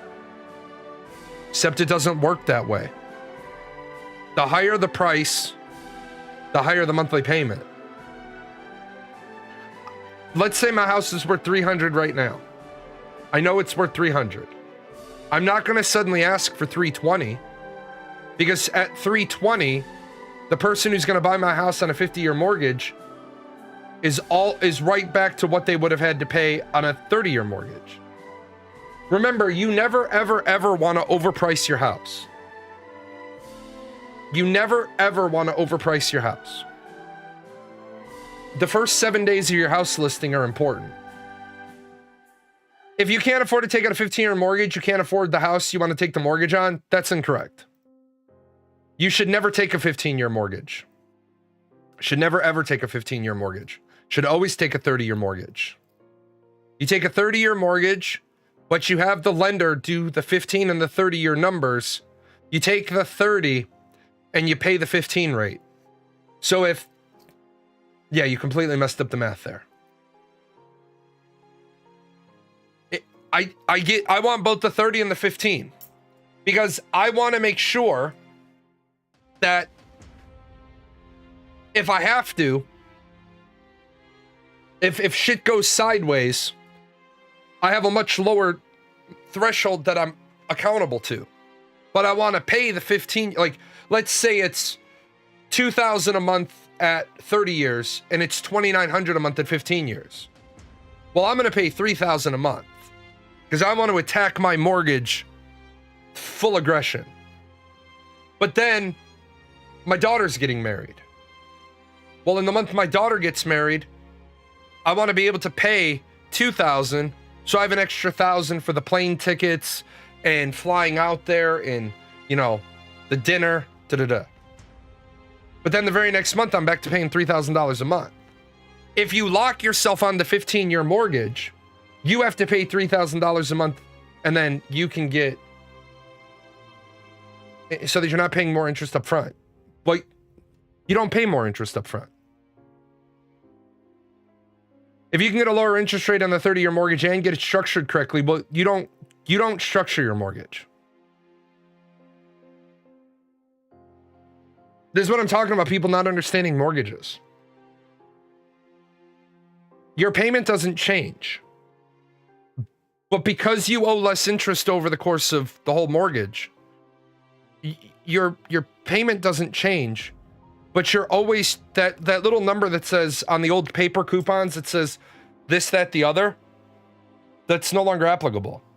It doesn't stay applicable after the first time I pay $1,000 more. You're always going to pay this. Your payment's always going to be this. But after the first month of me paying another $1,000, I don't owe that interest across the 30 years.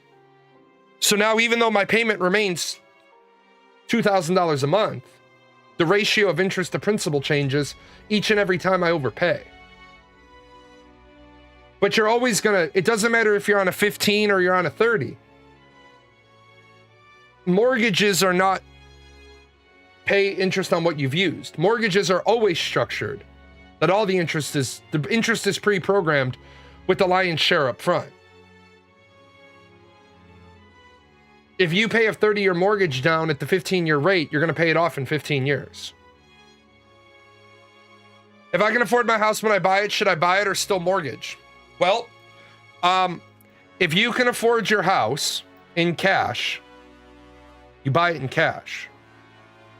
There are very, very, very, very, very few people who benefit from itemizing their taxes. And until you itemize your taxes, your mortgage interest is not applied. The standard deduction on your IRS form, that standard 29,000 whatever that they give you, that assumes you have a mortgage. A portion of that standard deduction is on the assumption that you have interest payments of car or home. That's why I love the standard deduction. Only one time in my entire life have I ever taken the itemized deduction, and it was during the Obama era, and I had just bought a house. I had just put in a high efficiency furnace, and I had just put in new windows. And that was the only time, and I had carried the mortgage for like 7 months. That was the only time it ever benefited me to itemize my taxes. That was it. Every other year I take the standard deduction. I love the fact that the following year, the energy efficient windows carried over. So I was able to take the rest on a standard line and not have to itemize. Well, also remember, if you don't have to take a mortgage, then you get to make what's known as a cash offer. And a cash offer is always going to be more appealing because you're not beholden to an appraiser that decides if the house is worth what you say it's worth. And by the way, that's another thing we need to change in this fucking country. When you get a house appraisal, that house appraisal is not for you. That house appraisal that you pay for is for the lender. Well, if the lender wants a fucking appraisal done on it, the lender can fucking pay for it. Well, if they did that, then they would just roll that into your payment fee. If you're taking a mortgage, you have to have an appraisal done for the bank. 99% of the appraisals are done without the guy ever walking in the house. The guy who did the appraisal on my house looked at my house. I was here when he did it. He looked at my house, and then he pulled out this spiral-bound book that he had. It's an aerial map of the neighborhood. And so he looked at this house. He's like, oh, this will be easy. He looked at the house across the street from me, and then the house one over from across the street from me. He looked at their last house sales, and he says, oh yeah, your house is worth $175. And I said, well, that's fucking ironic, because $175 is my bid.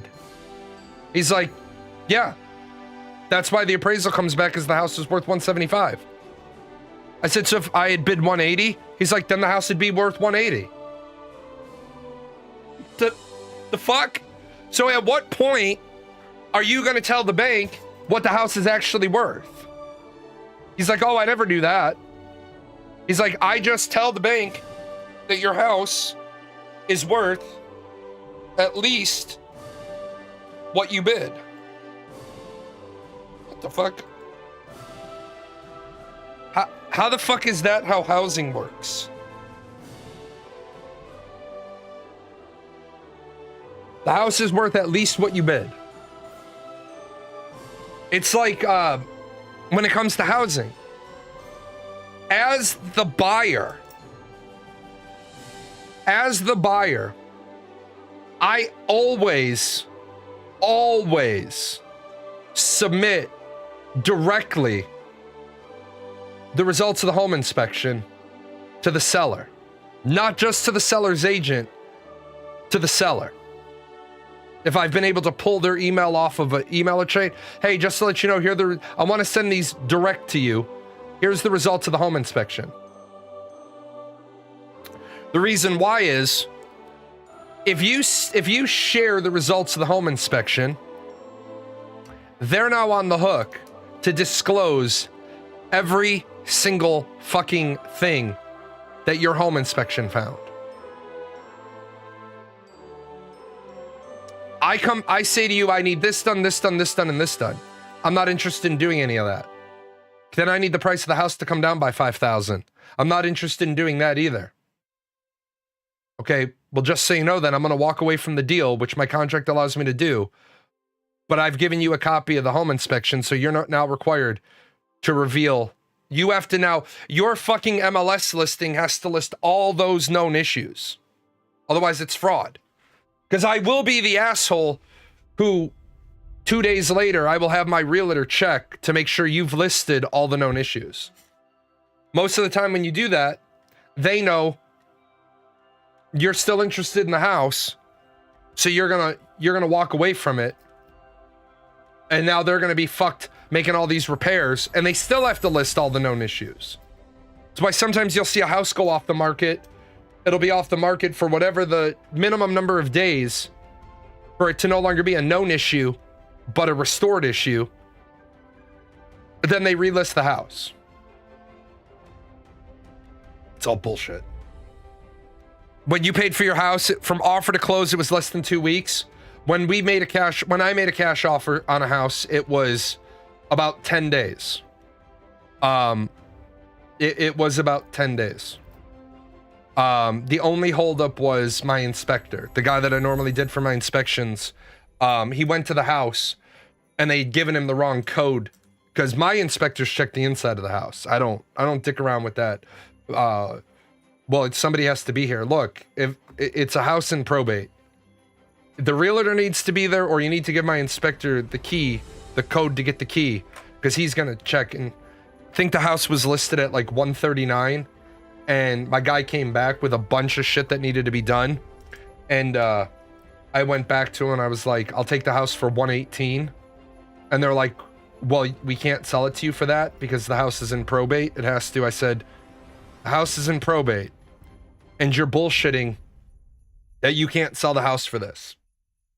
I said, if the house is in probate, my lawyer will just go to probate court and figure out what the debt on the estate is, and we'll get the house for that then. So either take the 118 or fuck off. There was a lot of like the one big thing about the house when I moved in, the very first thing I had to do, I got the keys at closing. I went over to the house, and the very first thing I had to do before we even started moving in furniture is I had to rip out all the outlets. I had to pull all new wire through the whole fucking house. At least I was doing the whole house at one time. And it was a fuse fucking, it wasn't even a circuit breaker box. It was a fuse box, but I didn't have the extra money to have a circuit breaker put in, because that requires, I had the money for the circuit breaker, but that requires you to contact the power company. You're waiting on them. They have to turn off the main to the house. And then a licensed, bonded electrician needs to come in. I guess he doesn't have to be bonded, but he does have to be licensed. Has to come in, do the circuit breaker swap over. And then he's got to be there the day that the power company comes, because they have to have a copy of his license. It's a fucking nightmare. And I wouldn't have been able to do the circuit breaker box. I wouldn't have been able to do the circuit breaker box till I pulled all the new wire anyway. Ended up having to do it years later when I sold the house. They had changed residential zoning requirements that houses could no longer be sold with fuse boxes. You never want to be in that boat. Don't buy a house with a fuse box. Make them change it before they sell it. Even if you pay for it. I want to skip all that nonsense. Yeah, I mean, but Magnus, a lot of what I'm talking about there is, if you got a guy who can do circuit breaker boxes, which I do. I have a guy that can do breaker boxes. Now I do. I've started accumulating some people while I've been in here. When I get to Florida, I'm going to have to accumulate all new people. If you got a guy who can do it, you can save money on the house. And just explain to him, be like, look, my guy will take care of it, and you pay my guy out of proceeds. That way you're getting your house flipped and you're not dealing with it. But too many people don't understand how to get shit done. Real estate people are like, oh, it's a big win for real estate because now sellers agents get paid by the seller. What's the difference between paying for the box to be changed once you have it versus once you have the house, or while they have it? Well, it's a great question. While they have the house, they don't lose their residency. They don't lose their occupancy permit because it hasn't been changed. But in a place where the box has to be changed before new occupants before new occupancy can be established, that means I get the house on Wednesday at closing, but it gets kicked to the county with a rider that says this house isn't occupiable because the buyer has agreed to assume the house without the circuit breaker box being done. So now I have to have the power company come out, disconnect the power, have the circuit breaker box changed, have the power company come out and put power back, and then I gotta have an inspector come in, and then I gotta have an occupancy inspection. If they do it while they're living there, generally what happens is, because it's an occupied residence, the power company comes out, they mull around drinking coffee while the electrician hot swaps the box. They certify the swap is good. They put the power back on the house, and you never have to have the other two inspections. Let's see. Honestly, I'll probably get a house I worked on and got to see the guts. I've seen so many nightmares that they just cover up.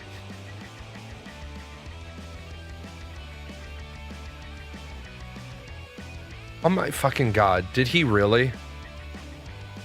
Did he fucking really? Oh my god. Yeah, the other two inspections are pointless anyway.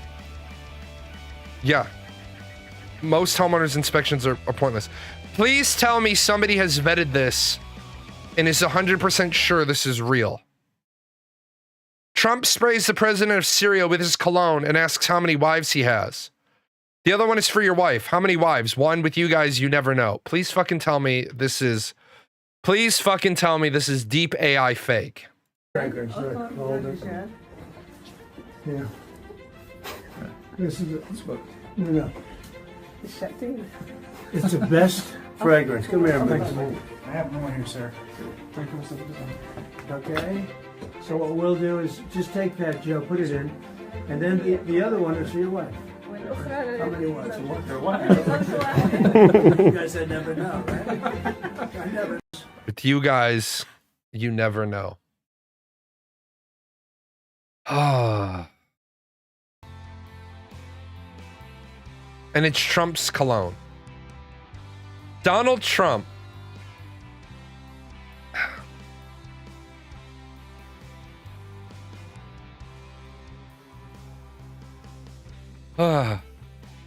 What do you even do with your president this way? What do you even do? What do you even do with him?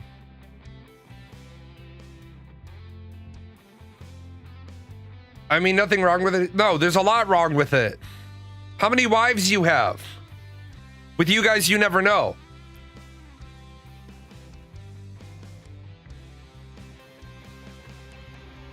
You mean you don't have a fucking fact sheet on the guy you're meeting with? Yeah, but here's the thing. You have a fact sheet on the guy.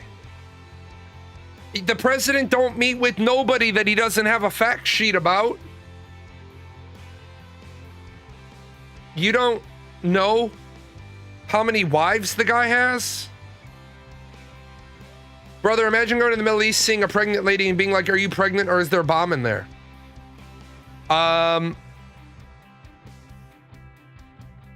Why would you ever assume that women are walking around with bombs? It's pretty fucking racist. Pretty fucking racist. I was walking around the Middle East not as a US military member. I'd be walking around as an Irish person, not as an American. An American who's not in the military, that's my point. I don't think that, but saying that would be kind of, oh yeah, saying that would be an insult. If I had a buddy like him and was okay bullshitting, I'd say that with the president. Nah, yeah. Like, and of course it's his own cologne. I think anyone with a lick of sense should know that is a social faux pas. Yeah.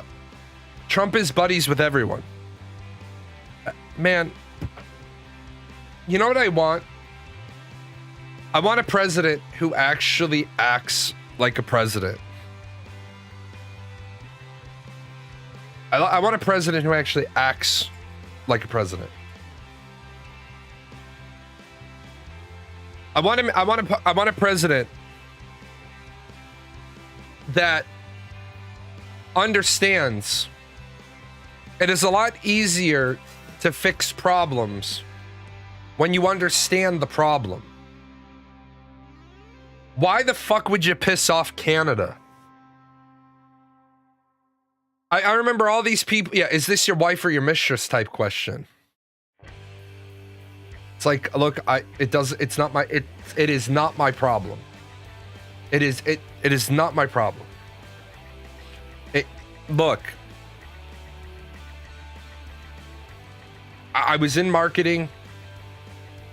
There were a lot of guys that would come to stuff, and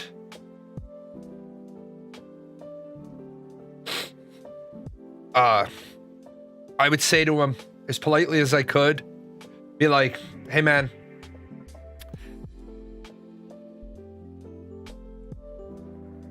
I know it's not your wife, and you're not using our goodwill because when we would bring clients into town, we'd pay for their dinners, we'd pay for tickets to like the orchestra, we'd pay for tickets to like the opera or the Chicago Theater, Bulls games, Blackhawks games. So the one time the guy shows up and I was like, look man, I'm just gonna be real clear with you. I know that's not your wife. I've met your wife. Your wife is a wonderful person. I don't know what your situation is. I don't know if your wife is cool with you having the arm candy. I don't know if that's your work wife. All I know is that I don't support infidelity. So you're not getting the standard ticket comp package for you and your side piece to be partying up on my dollar. That's not how I do business. I don't do business that way. I also don't do business where I'm gonna call your wife and tell her. But I'm not paying for you. I'm not giving you opera tickets and symphony tickets and all this shit for you. I'm not paying for your mistress weekend. The guy kind of got this look on his face, and I was like, yeah, I know, I'm young and I'm new in this industry, but I'm not doing that. I'm not paying for you to impress the side piece. Absolutely, I'm not doing that. I said, you come into town, your wife is here, the owners of the company, me, my girlfriend, will have the usual arrival night dinner with you, but I'm just gonna go ahead and cancel tonight's dinner because you will offend my boss. You will absolutely offend the shit out of my boss because my boss knows your wife. And if you bring anybody to the dinner that ain't your wife, his wife is going to call your wife while we're still at the fucking table. She'll probably do it at the table in front of you. It's like, we don't do that. I'm not saying that you can't bring your honeypot to Chicago, because your devils are your devils, but you ain't not doing it on my dollar. The president represents the U.S. He can get away with stuff trading on the U.S. prestige and reputation, but being able to do something doesn't mean no consequence. You're right. The Syrian president, the former emir of HTS, was designated a terrorist organization, gets a face-to-face with the president of the United States. Well, yeah.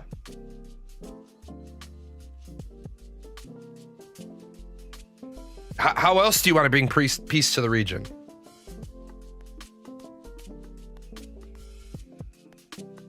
If that's a question for you, how do you want terrorism to stop? Remember, lots of people get face-to-faces with the president, and we only think it's a problem when they were a terrorist against not even us. See, we got to be careful with the word terrorist, because the United States is a bunch of terrorists. What's terrorism? The use of military force, well, not even the use of military force, the use of violence against the civilian population to push forth political agenda. What are you doing? No, you can't see Marie. You can't see Marie right now, I'm sorry. I know you want to see your friend. You want to see your friend. You're a little too wired for Marie. Wait till your mom gets home. Remember, we didn't have a problem with Saddam Hussein when he was going to invade Iran for us.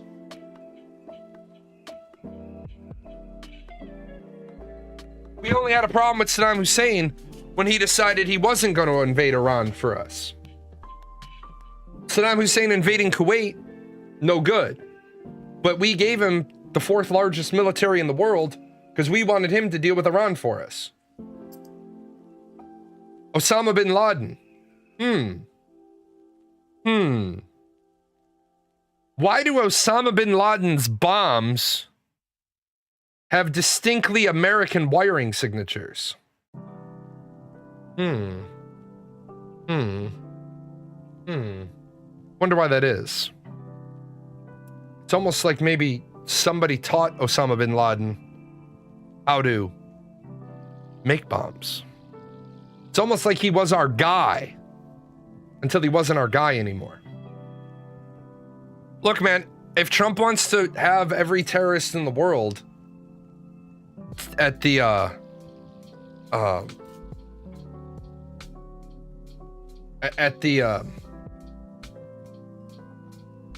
White House for face-to-faces, great, but what terrorism are we trying to stop right now? What part of the world are we trying to operate in? Right? Like this one, talking about the White House. U.S. appeals order to use American Sign Language interpreters at White House briefings. The Department of Justice is appealing a federal judge order requiring the White House to immediately begin providing American Sign Language interpretation at its press briefings when President Trump or Press Secretary Caroline Leavitt are speaking. The Justice Department requested clarification on which type of events should have ASL interpretation available. The DOJ said it believes the services should be limited to regularly scheduled briefings and not other events. In the unlikely event the vendor cannot produce an interpreter to provide simultaneously briefing despite 24-hour notice, the White House intends to publish the ASL interpretation as soon as practical. Folks,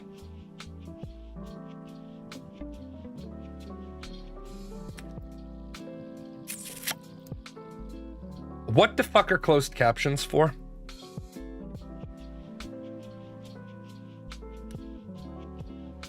What the fuck are closed captions for?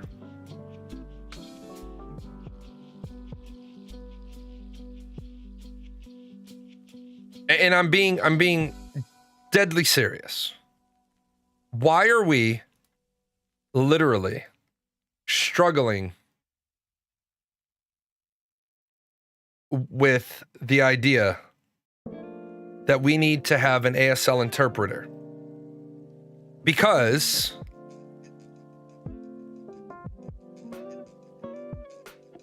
if you look at my own channel on Twitch, I have fucking closed captions available. Right there. It's not hard to have closed captioning. Now, it would be nice if Twitch would make the closed captioning a little bit better, like a little bit wider, a little bit fatter, a little bit, you know, and I think you can somewhere in the settings. Why is it that, and this is where I don't like President Trump, I don't like MAGA, I don't like the direction this country is going, but why is it that every single thing the man tries to do,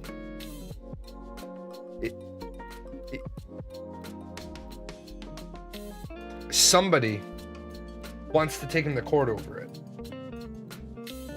When you sue the government, you're spending money. I mean, I guess there's one deaf person that hasn't learned to read or can't read, but yeah, closed captioning is a valid option. Sure.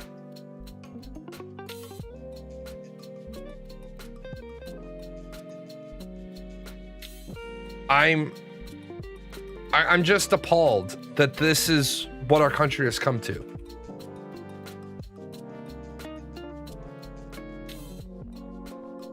See if the thing,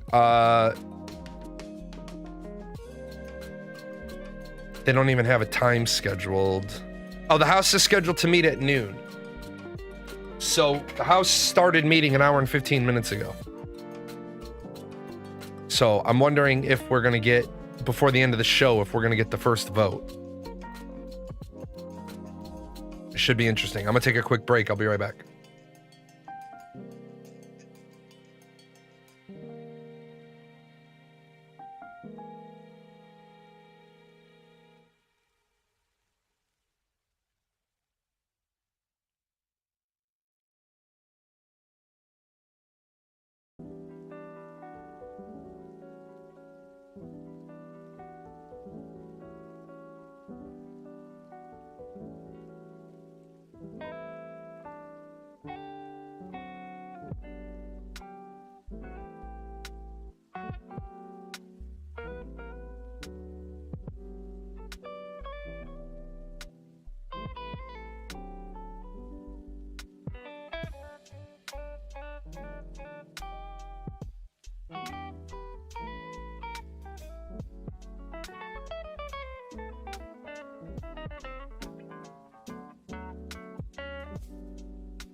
For things scheduled way in advance, I cannot see a big problem hiring an ASL interpreter, but having one on staff 24/7 might be a little extreme.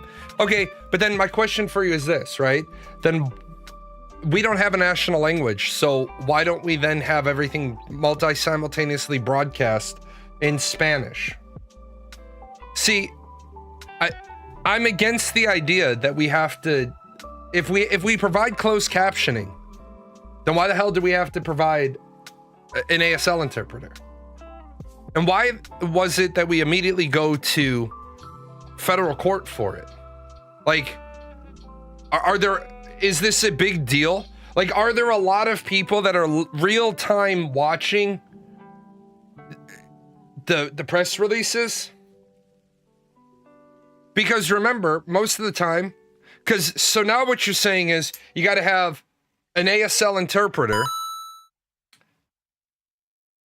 Somebody donated $125 to charity.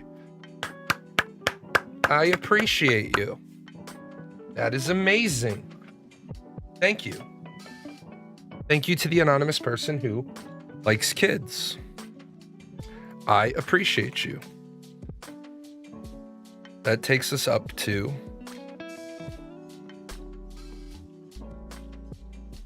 $915. Yay!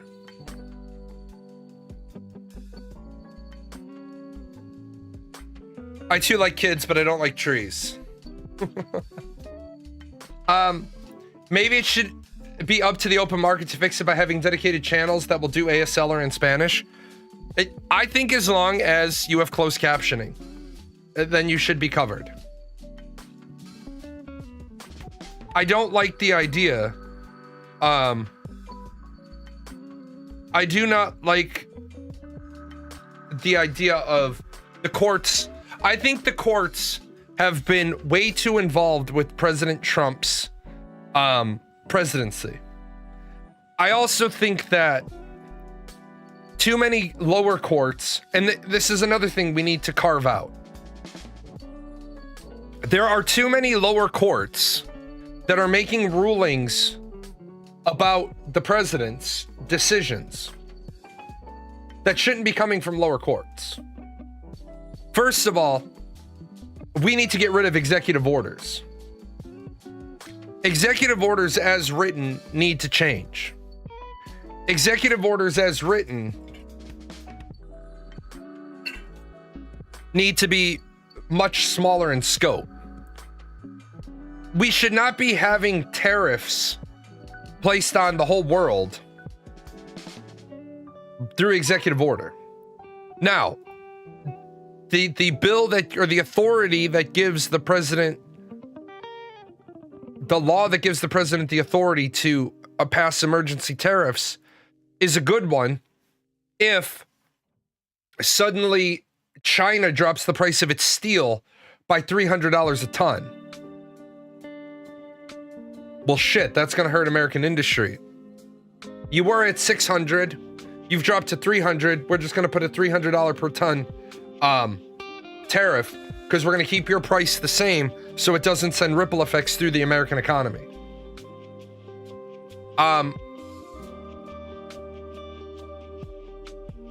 But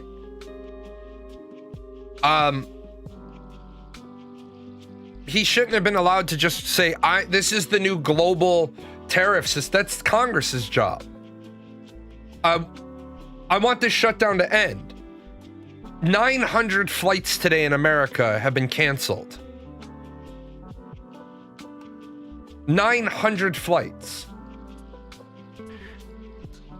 How do we expect to continue running an economy if you can't even reasonably be sure of when you're going to get to travel? Like my uncle had to, my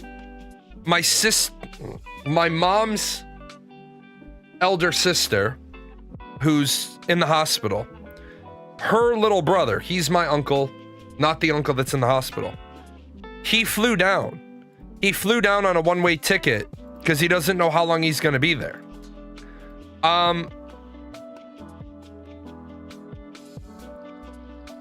What the hell would have happened if, let's say my aunt takes a turn for the worse and I'm trying to get out there and my flight gets canceled. Imagine how much hatred a person would have for, say,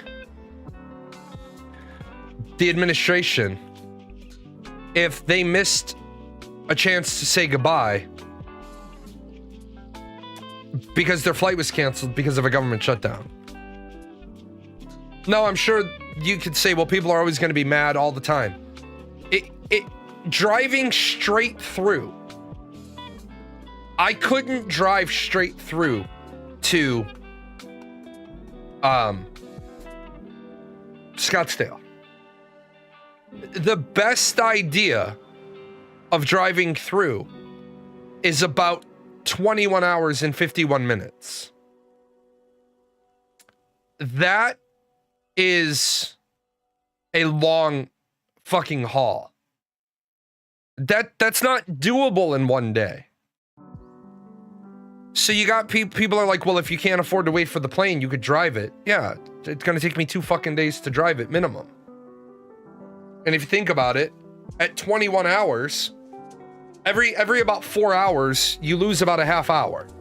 Because you gotta stop, you gotta get gas, gotta use the bathroom, gotta grab a drink. I mean, by the time you get done filling up your car, grabbing a drink, using the bathroom, getting back on the highway, you can lose a half hour in the blink of an eye. The Supreme Court, the Supreme Court said, we're going to keep full SNAP payments on hold. And people are mad. The fucking emergency fund only has $6 billion in it. The full SNAP benefits are $12 billion a month.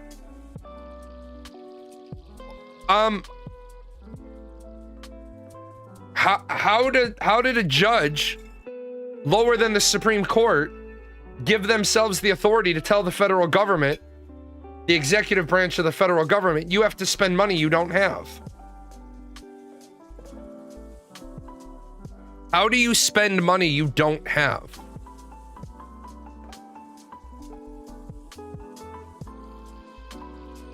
Senator Kaine explains his decision to cast the deciding Democratic vote to pass the funding bill. Democratic Senator Tim Kaine of Virginia, who cast the deciding vote to pass the stopgap funding bill, told CNN that progress on healthcare subsidies would be stalled until the government reopened. 8 Democrat votes were needed. I was vote 8 to reopen the government.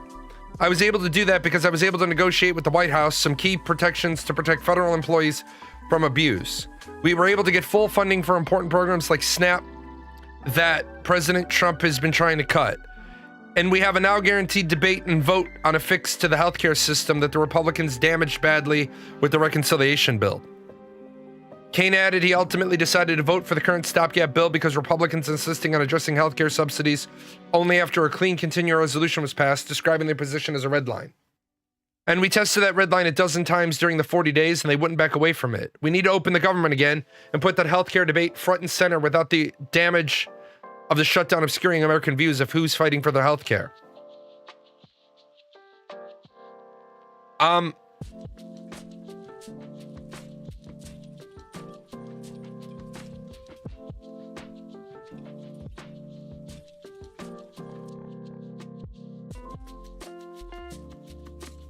know this is going to be another one of those, it's easy to say because of where you are now. And I admit that. It's easy for me to say the Affordable Care Act should be completely gutted, thrown out, and a new one written and put in its place because it doesn't affect me. The Affordable Care Act going away doesn't affect me. But all the people who praise the Affordable Care Act don't understand you didn't get free health care. You got government provided health care, and anything provided by the government is always twice as expensive.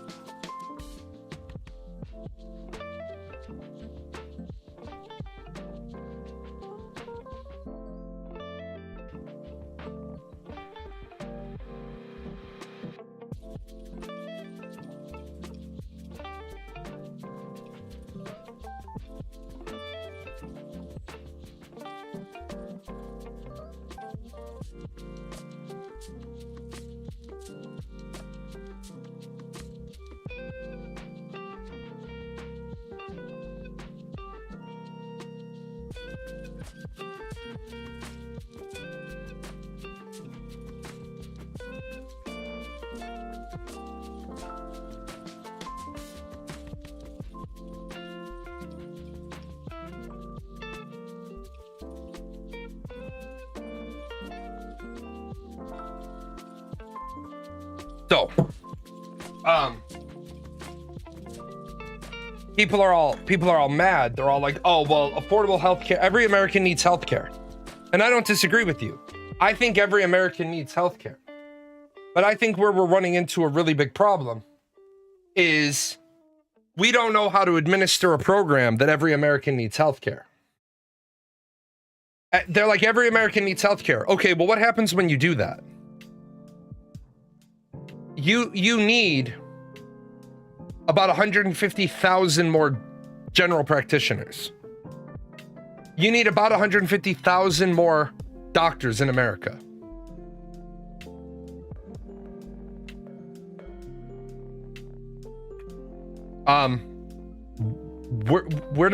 We didn't do anything for the last decade to get more kids to go to medical school. In my own area, this area grows every year. But the hospital network that I was in just closed a pediatrician clinic that had 2 pediatricians in it. Well, if you think about the numbers there, a pediatrician sees 4 patients an hour for 8 hours a day for 48 weeks of the year.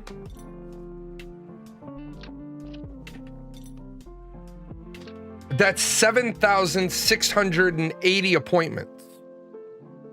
Why did I do 48 weeks out of the year? Because pediatricians get days off and they take time off. So you've got 8 hours a day, 5 days a week, 48 weeks out of the year, 7,680 children times 2 pediatricians in the clinic. Because one hospital network closed, there's now 15,360 children appointment slots that aren't filled, that can't be filled. Well, how do those kids now see a doctor? You got to get the book out, and you got to find a different pediatrician to impanel you. Well, guess what? If there's no more pediatricians, then what's going to happen is all of your appointments are going to bump to the right. Like my daughter is a immunocompromised high-risk patient. She's in bed with pneumonia. She didn't go to school again today. That's why I keep getting up. If I hear her cough too much, I get up and I make sure she's okay. Because my wife isn't here. If my daughter wasn't labeled correctly at the hospital, in the hospital network, when we called on Monday morning and said, hey, we need an appointment for our kid, they would have said, I'll see you on Thursday. But we were able to be seen on Monday. No, there ain't nothing you can do for it. There's nothing you can do for it. It's just going to get bad by about day 3 or 5. She might miss the whole week at school. And it is what it is. But imagine now you want to put every American into the existing healthcare system. Well, what would that do? It would crash it. Imagine saying airline travel is now 1/10 of the cost. We're going to take all those fees off of your ticket. We're no longer going to charge you. See if I can pull it up easily. We're no longer going to charge you all the fucking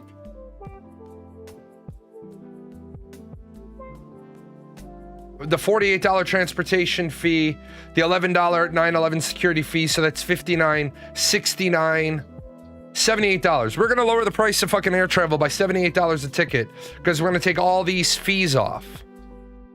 Well, what would happen to airline travel then? Would airline travel suddenly become more accessible? No. Because unless the airlines are going to see, let's say we reduce the price of the ticket by $78, so we see a 20% increase in people wanting to travel. Okay. The airlines are like, great. Awesome. 20% more people are willing or wanting to travel. But we're not going to add on any more pilots or any more planes or any more routes. But we're more than happy to raise our prices by 10%. How do we get demand down? Well, other airlines would just open up. Yeah, airline sees more profit. You're going to take $78 off the total cost of flying, so we're going to add $30 on our tickets so we can make a little money. Because we're not going to add any more flights, so we can't increase the supply So how do we get rid of the demand? Increase the price.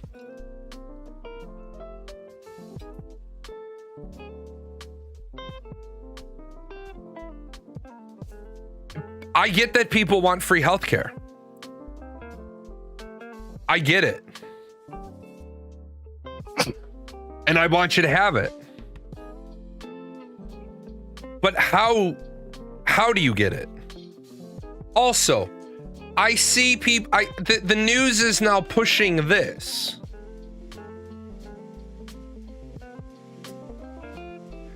Who qualifies for the potential $2,000 tax dividend? Why?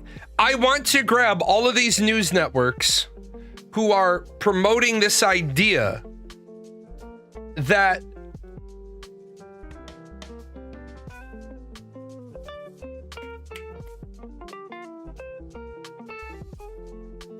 this thing is even remotely real yet, because it's not. Until Congress says they're going to do this. A dividend of at least $2,000 a person, not including high-income people, will be paid to everyone. The Treasury Secretary cast doubt on the plan, saying the payout could merely refer to tax savings enshrined by Trump's signature domestic spending measure. The tariff dividend may come in a lot of forms. Again, this is Donald Trump trying to get people excited about the Republican Party.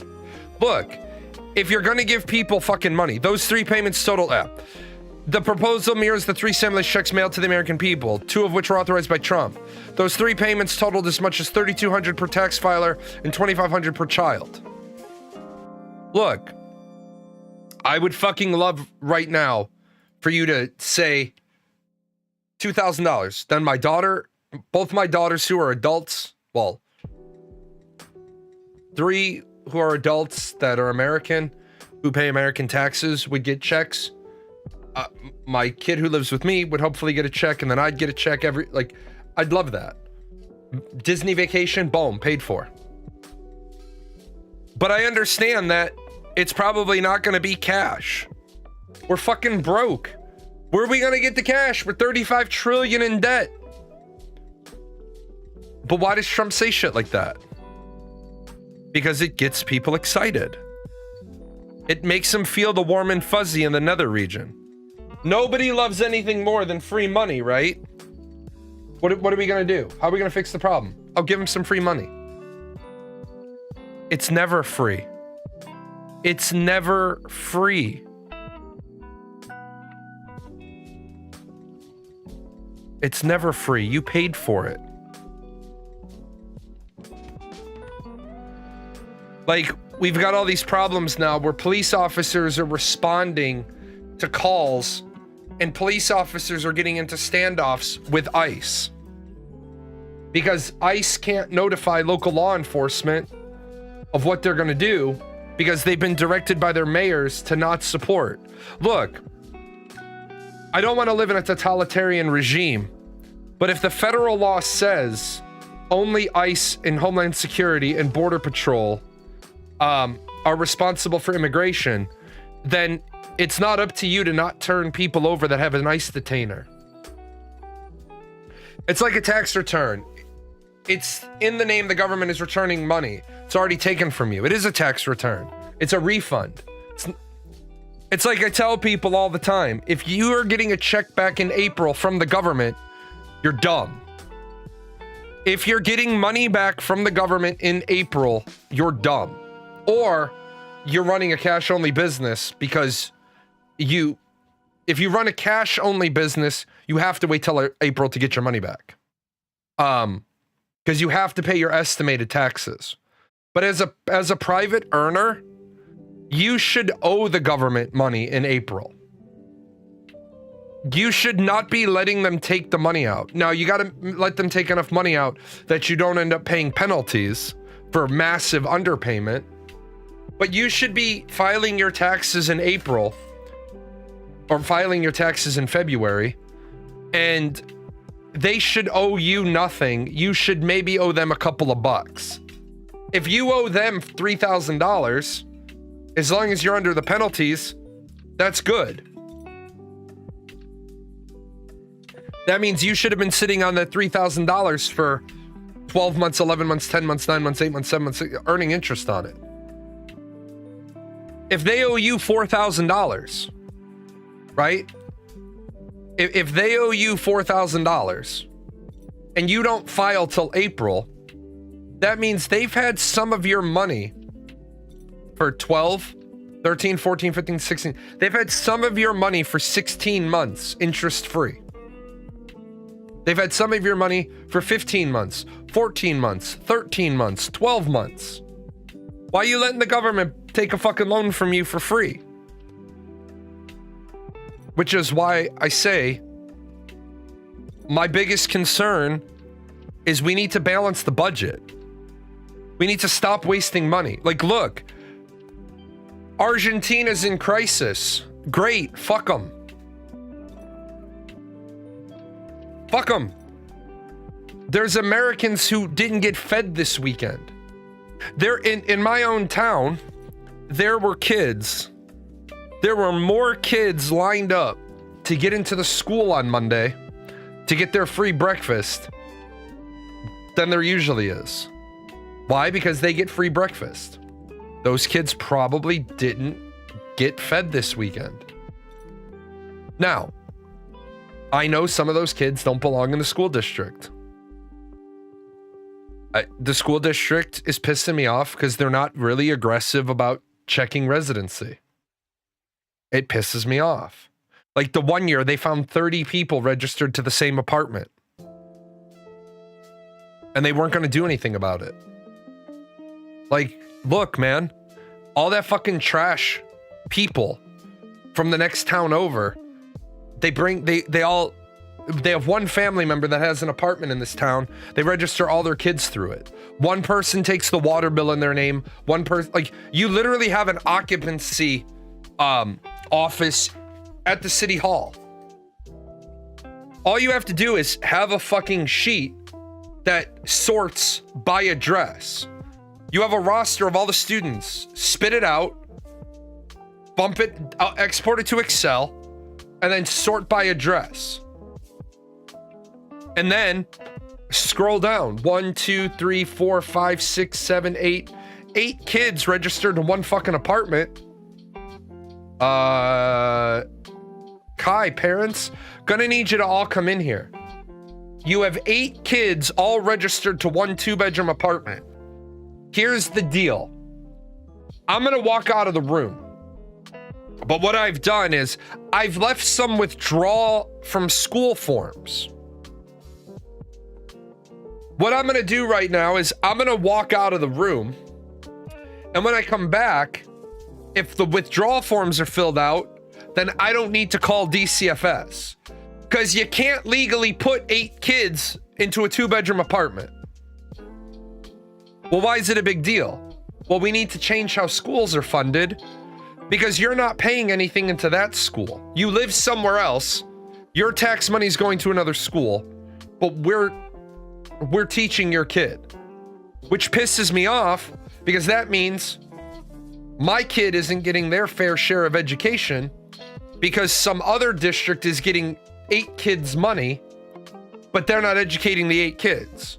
Meanwhile, my school gets $0 for those 8 kids, or they get 1 apartment's worth of property tax for 8 kids.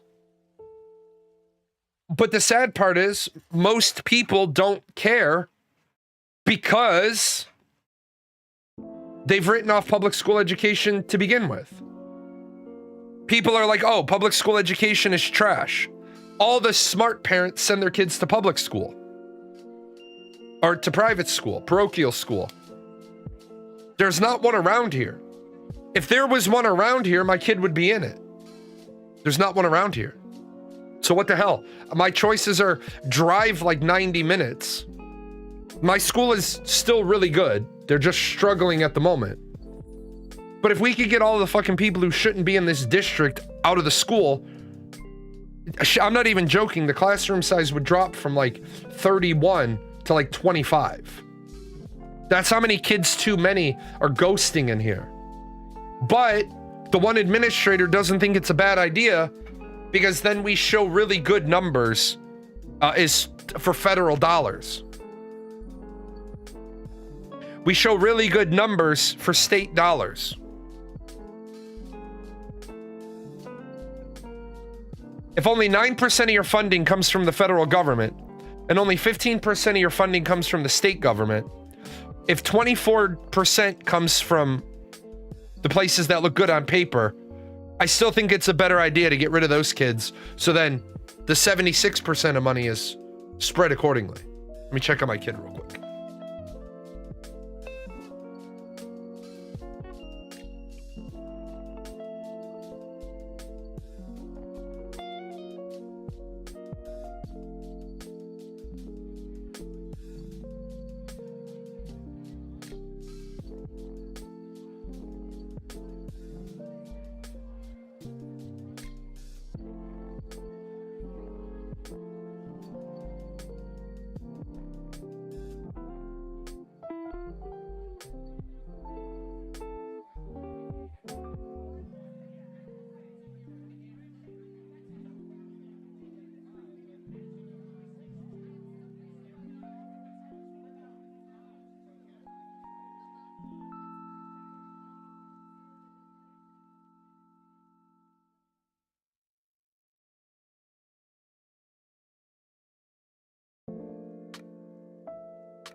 Hate being that dad. My daughter's home. She's got pneumonia, but she's up and she's alert.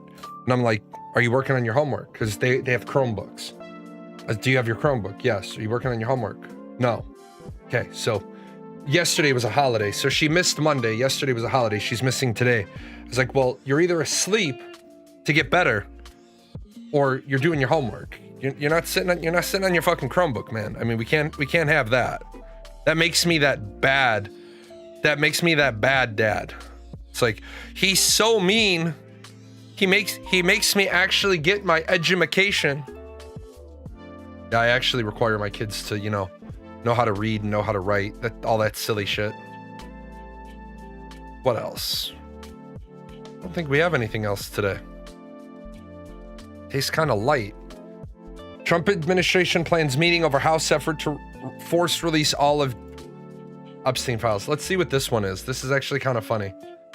The top Trump administration officials were planning to meet Wednesday about an effort in the U.S. House to force a vote on releasing Justice Department case files related to Epstein. One of the sources said the planned meeting would include AG Pam Bondi, FBI Director Kash Patel, Republican Lauren Boebert of Colorado is one of the Justice Department released the trove of Epstein files and has signed on to the effort in the U.S. House to force the vote compelling their release. CNN has not confirmed if the meeting has taken place. A spokesperson declined to comment. Can we just say, release the fucking files?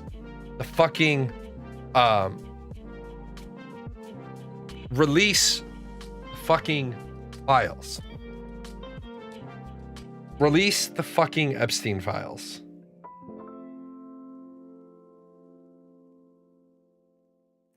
The pair is set to receive the 218th decisive signature from Adlita Gurjalva Wednesday afternoon, allowing the push to force a vote to move forward. Under the arcane procedure of a House discharge position, if 218 members of the House, a majority, sign on, they can force a floor vote in the chamber on anything, even if the leadership opposes it. Yeah, we talked about the 3 House emails. I talked about those at the beginning of the show. They all talk about Trump. At least 2 women who say they're survivors of Epstein abuse are expected to attend the swearing-in ceremony. Yeah, arcane. No, arcane as in old. All it took was one side releasing some of the info, and now hopefully a lot more will be released. All because they want to play politics. Well, not because they want to actually shed light on all who was involved with the guy. So here's the problem. Donald Trump is mentioned a lot. Donald Trump is mentioned a lot in reference to the Epstein files. Donald Trump, like, I never want to say that if you say something about a person often enough, and if enough people say something about a person often enough, it makes it true, because it doesn't. There are such things as smear campaigns. But in the case of Donald Trump, there were reports of him walking in on beauty pageant contestants while they were naked or in their underwear 25 fucking years ago. 30 fucking years ago. It's not like this shit just suddenly happened like as he was running for president or as he was president. I mean, these statements about the guy were around 30 years ago. Some were self-reports. Yeah, like Trump is suing the BBC. Yeah, Trump is suing everybody. Like, for example, I will give you a great for example. When you're in theater, when you are in theater, you see a lot. You're in high school theater. I'm gonna preface it. When you're in high school theater, you see a lot of high school titty. And all the adults aren't directly backstage because the adults know, but they don't want to know, and they don't want to see, but they know. Like, how the fuck are you expecting girls to do full costume changes in 90 seconds? Like, the teachers aren't in the backstage, they're in the wings where they can see the stage, but they're not looking as what's going on because they don't want to know. They don't want to know what's happening. They don't want to know what's going on. Right? They don't want to know those things. Because if anybody asks too many questions, now all of a sudden we got to have 19 rules. Backstage crew routinely saw girls topless as they were changing costumes. But there was no other bullshit shenanigans with it. There was nothing else going on. That would be a huge difference if, like, the male choir teacher was backstage, like, come on, girls, let's go. Look at them. Let's go. Trump is suing the BBC. Let me grab that. Trump suing the BBC.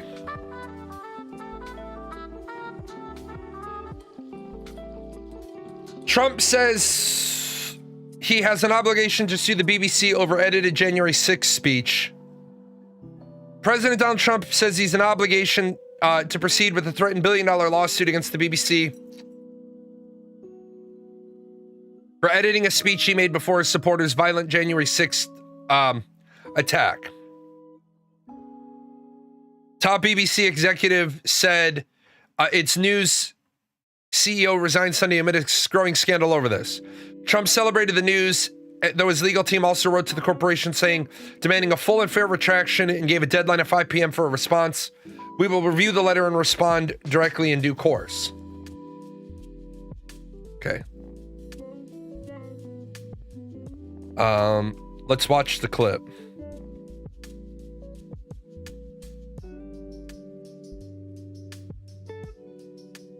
We're going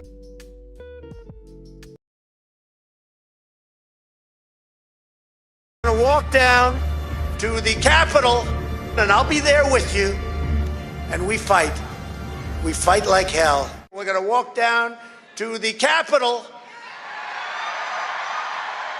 and we're going to cheer on our brave senators and congressmen and women. These clips showing the edited and original versions of a Trump speech have caused a major crisis at the BBC. The BBC's... That right there is unacceptable. That right there is unacceptable journalism. Director General Tim Davie and Head of News Deborah Turness have both resigned amid mounting criticism that the broadcaster deceived viewers. The speech was part of an hour-long address given by Donald Trump before protesters attacked the US Capitol on January 6. The Telegraph UK published an exclusive report saying it had seen an internal BBC memo from a former external advisor. The memo suggested that the documentary had edited parts of the president's speech, so he appeared to explicitly encourage the storming of the Capitol. The speech that appears in the documentary stitches two segments together that were more than 50 minutes apart. We're going to walk down to the Capitol. And we fight. We fight like hell. Trump took to Truth Social to celebrate the resignation news, posting, "The top people in the BBC, including Tim Davie, the boss, are all quitting/fired because they were caught doctoring my very good, perfect speech of January 6th, announcing his resignation." So it's so stupid. It's not like they don't have clips of Trump actually saying stupid things. Why would they need to create that clip? This is the exact argument I give about why Americans need to watch Al Jazeera. That statement right there is the exact reason why I say if you want to get your American news starting point from Al Jazeera and then dig into gopher holes from that. And people are like, but Al Jazeera, they hate us. Yeah, they hate us. Which means if they ever get caught doctoring anything, they lose absolutely all their credibility. But American political leaders say enough stupid shit, they don't need to doctor anything. It's like, unacceptable from the BBC. Well, it's unacceptable for any news agency. I don't give a shit which news agency does it. You don't stitch together something that creates a context that wasn't said. It's like funny enough, people would take clips of my show and they would run to Steven Sharif and they'd show him like a 7-second clip of my show. Or they send it to Margaret and they'd say, Jalan said this. And it's 7 seconds of a clip. Because I'd get the clip back. Also, I can see the clips that are made on my channel.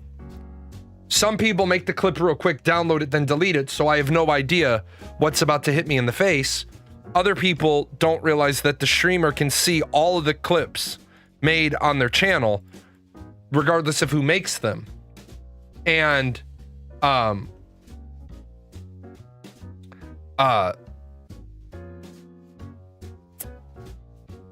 would know what was coming. So later on that day, I'd get the fucking PM like, why'd you say this? Well, that's not what I said. I said, here's the rest of the... I've gone back and downloaded the entire stream. Here's a 3-minute version. Like, I say, well, based on the fact that the timeline is wrong and the delivery is wrong and they've slipped on dates and they didn't fulfill any other things that they talked about at PAX and they did this, Steven's really fucking up the program. But the way they get back on track. And so you see, I gave a lot of reasons. Then I said, well, Steven's really fucking up the program. Well, all they clip is Steven's really fucking up the program and they send that to him. But as soon as I send him the rest of it, it's like, oh. Well, now that you've made it an issue, do you want to address? Do you want to talk? Do we want to go the whole 9 yards? Oh, no, we don't want to do that. The problem is you can't clip people out of context because context is what matters. Context is what sets the scenario. And if you don't want to know the context, then you're trying to play gotcha, bitch. You're trying to play stump a chump. You're trying to be inflammatory for the sake of being inflammatory.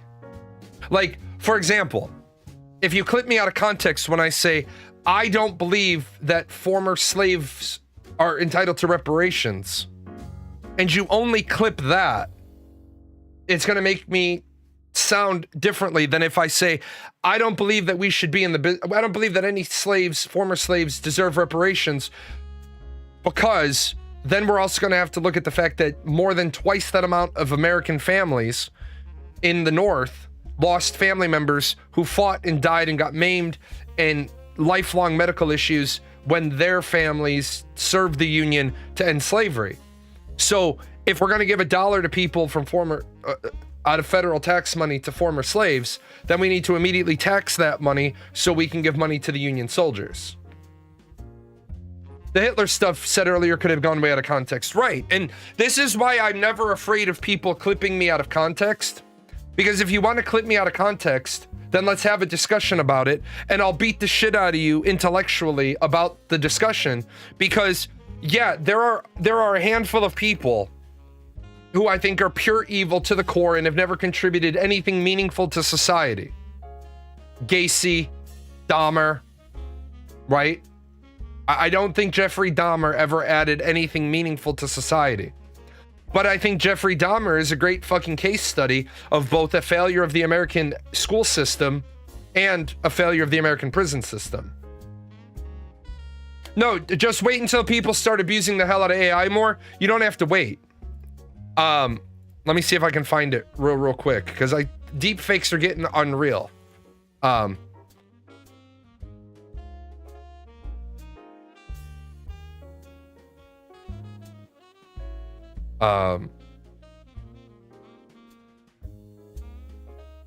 just saw a deep fake about Mr. Rogers.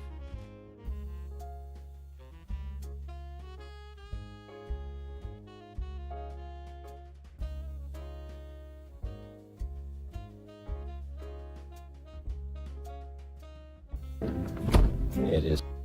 Here, this is the problem with deep fake AI stuff.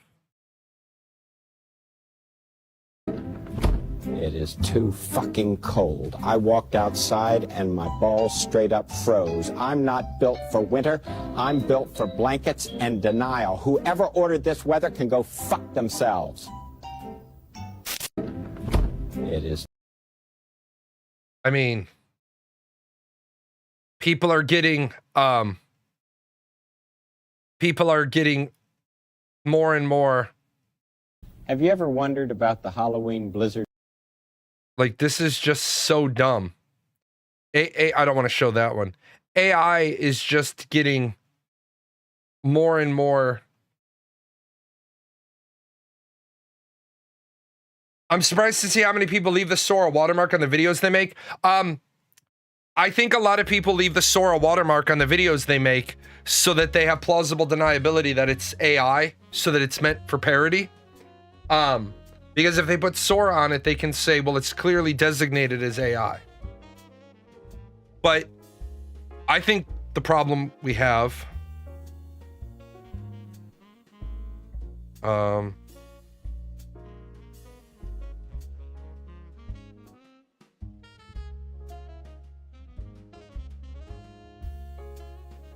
what?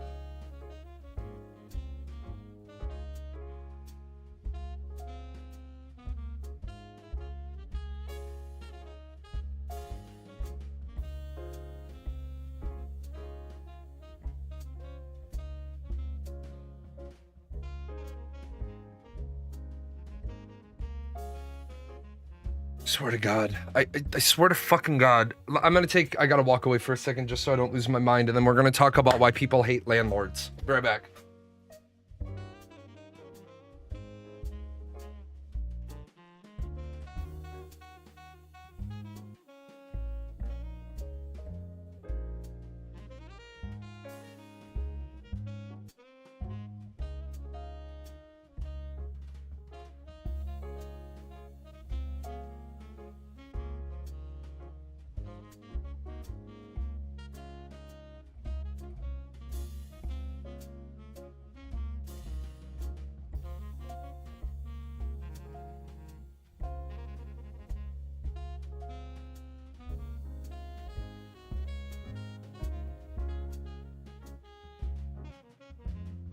Okay, so I'm trying to get my daughter moved into this apartment. Now, for those of you that are here all the time, you got to be like, Jay, what the fuck is going on? You've been working on this apartment now for more than a month. This is why people are so fucking frustrated with landlords. First of all, my daughter was in an apartment, and My family is tired of me saying it to them, and I'm gonna keep fucking saying it to them until they fucking learn. I solved this problem 2 years ago. I put you in a 2-bedroom apartment. You decided that you wanted to go run your life the way you wanted. You fucked it all up. And now I'm cleaning up your fuck up. It's not my fuck up to clean up. And I'm doing it. And now everyone is just doing dumb shit.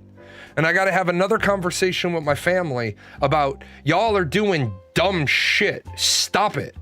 Stop doing dumb shit. At the same time, the landlord where my daughter's living right now said they could stay till the end of the month. But of course, it's not in writing. So now the landlord is like, well, I need you out by Friday. Well, this is why you get shit in writing. The new landlord place, the new landlord rental agency, they think that maybe all the work is done and it'll be ready by Friday. When I was a landlord, if I told the client, if I told the tenant that they'd be able to move in on a date and they couldn't move in on that date, I took ownership of the problem.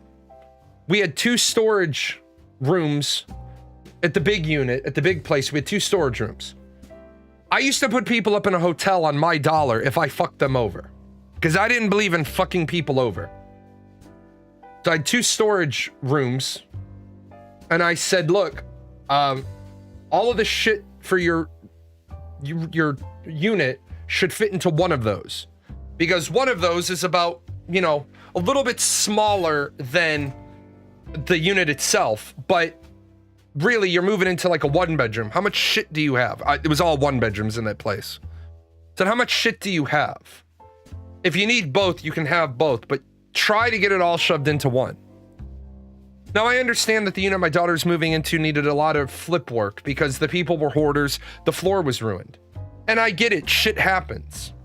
I get it, shit happens, and the guy that was doing the floors had a heart attack. But you've told us now 2 days before Halloween, you've told us Halloween, you told us, and now it's maybe Friday. What in the fuck?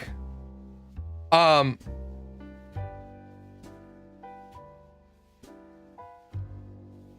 was leaving a message for the inspector about getting the inspection completed, and the unit should be cleaned today. It's Wednesday. He is good about returning calls, so I should hear from him soon. My goal is to get things finished by Friday, tomorrow if there's some crazy opportunity. I'm working on the lease and the documents so they're ready to go as well. I know it's stressful when things move slowly, but I'm pushing and doing what I can.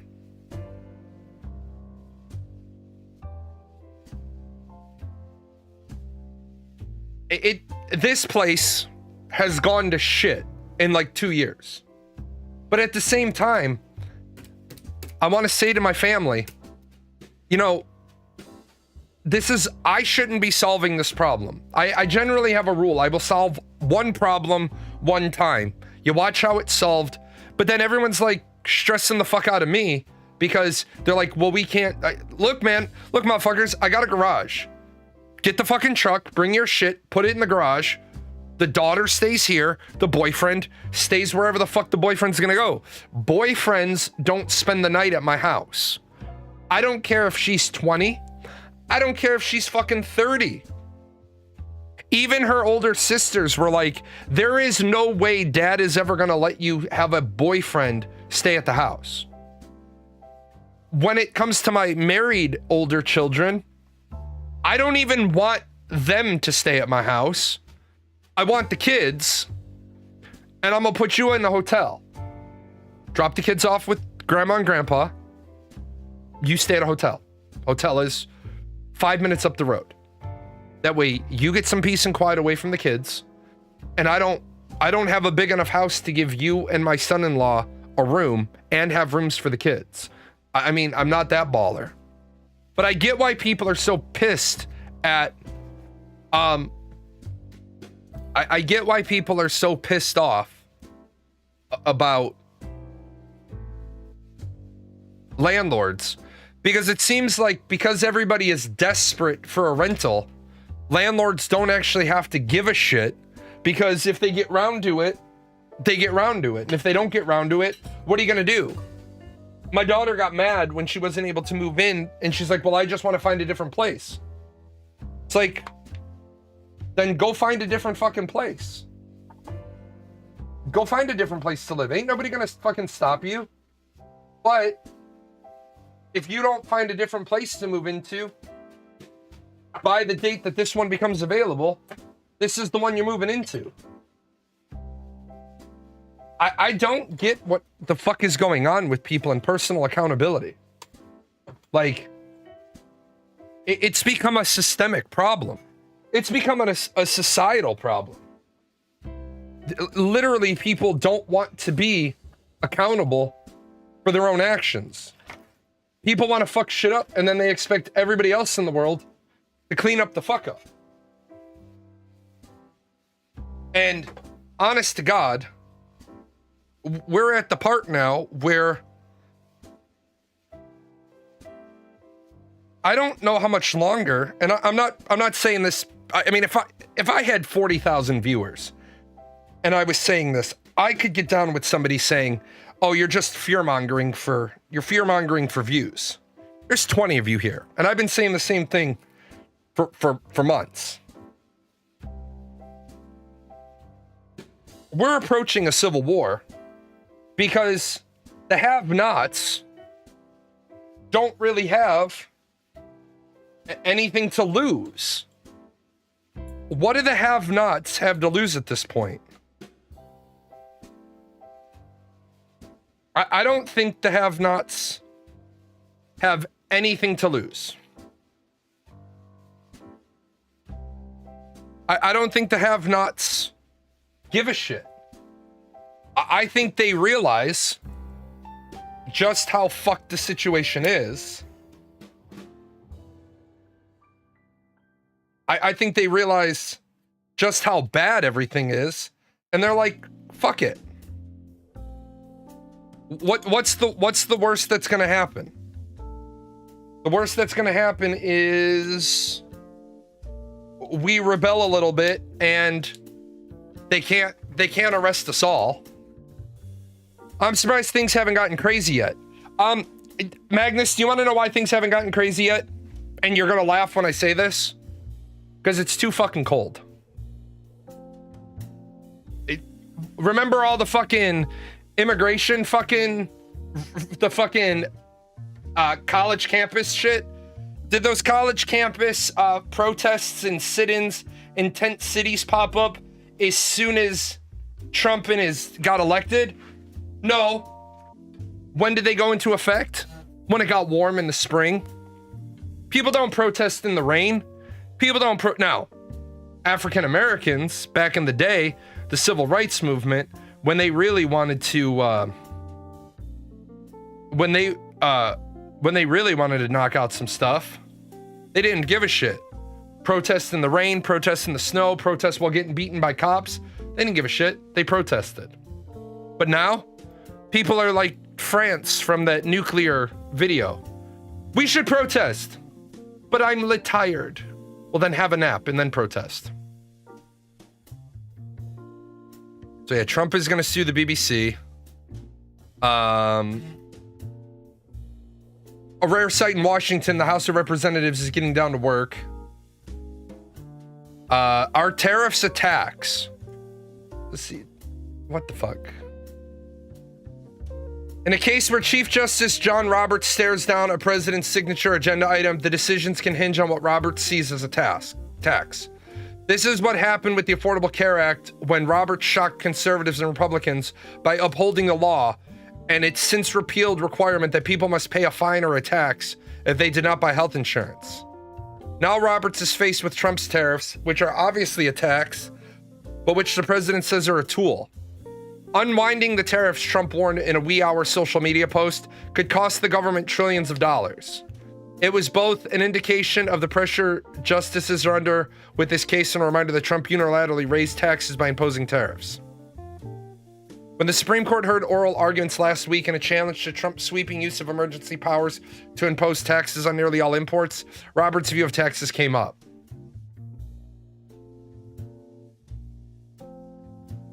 The thing that struck me about the oral arguments is that tariff could be unilateral, ultimately hinged on whether Chief Justice John Roberts believes tariffs are a tax. There are some parallels with the two major presidential initiatives. There are some parallels with the word tax. But let me give you some context that will help you decide. There are several cross currents here, and we're not sure what will be overriding for the justices. We've heard concerns that the president was usurping congressional power.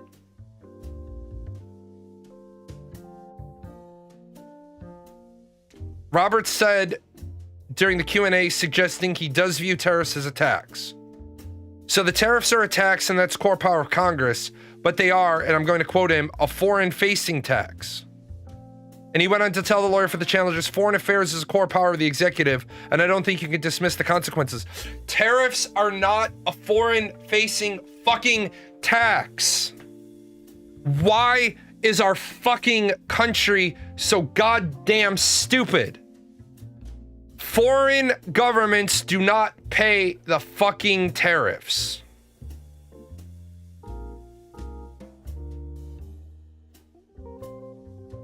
Do I think things are going to blow up when it gets warm? No, as Salty Bread says, the unwashed masses have a short memory and even shorter attention span, and winter is long. Dude, people only... I bet you that... I bet you...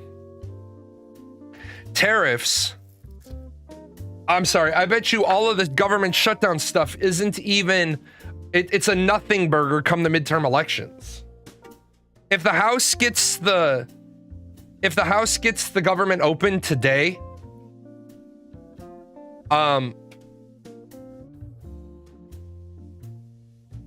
then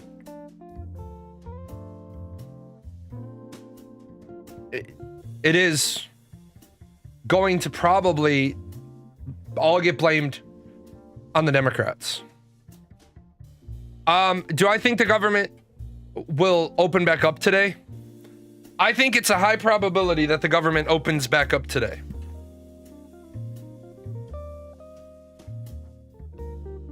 Let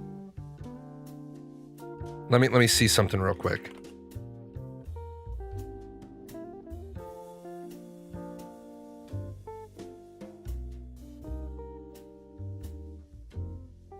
How long will it take to get everything back in working order? What do you mean back in working order? Shit doesn't work, period.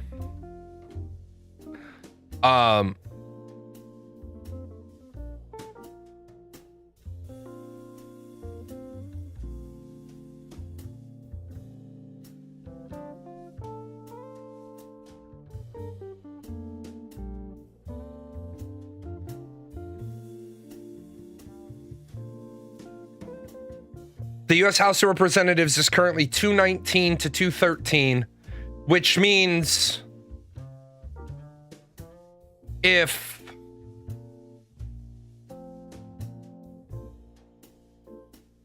well, no, hold on.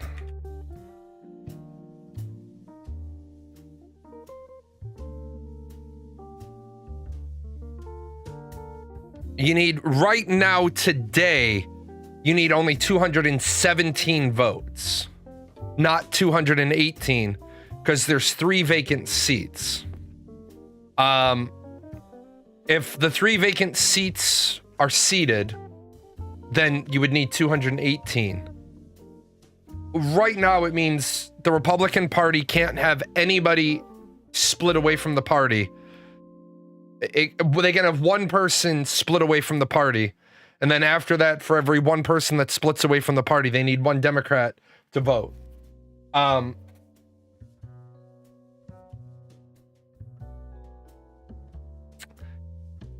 think I don't see any Republicans not voting to open the government back up. Unless it's a Republican who's not running for re-election. I think we're going to reopen today.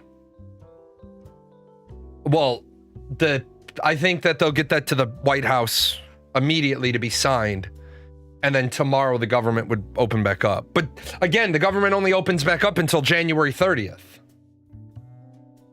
TikTok is not dangerous because Big Titty Girl is making yum noises when you press the tomato icon. It's dangerous because so many people get taught the definition of a short attention span. You can't explain people that can barely watch 10-second videos a complicated topic because you will lose them. No, you're absolutely right. The problem, and I'm going to say this, and I'm not taking a shot at Asmongold, because he's very, very good at 10-second... He's very, very good at 10 to 15-second clips. Who's ever his video editor does an amazing job of taking him and turning him into 10 to 15-second clips. The issue becomes, you can't teach his audience the rest of the next 10 words because they don't have the attention span to understand. Like, when I say this, there is a phrase called, if you can't explain it simply, you don't understand it thoroughly. But why is America a federal constitutional republic as opposed to a direct democracy? That's not a 25-cent question. That's a $50 question. That's a fucking PhD level discussion. Well, how do you explain it simply? Because the average person is too stupid to have direct control over their government.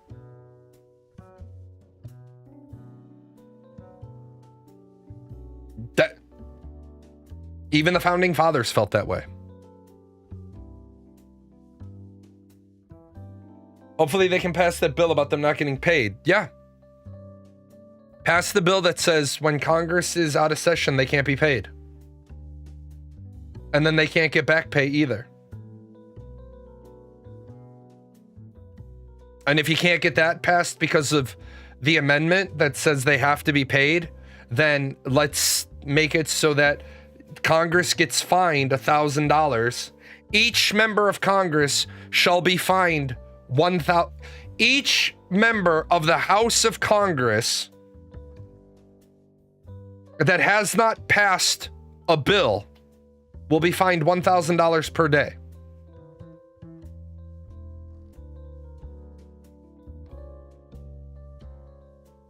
Then you keep the House in session because the Senate passes one bill, the House passes one bill, and they keep passing bills back and forth, but at least they're in fucking Washington working.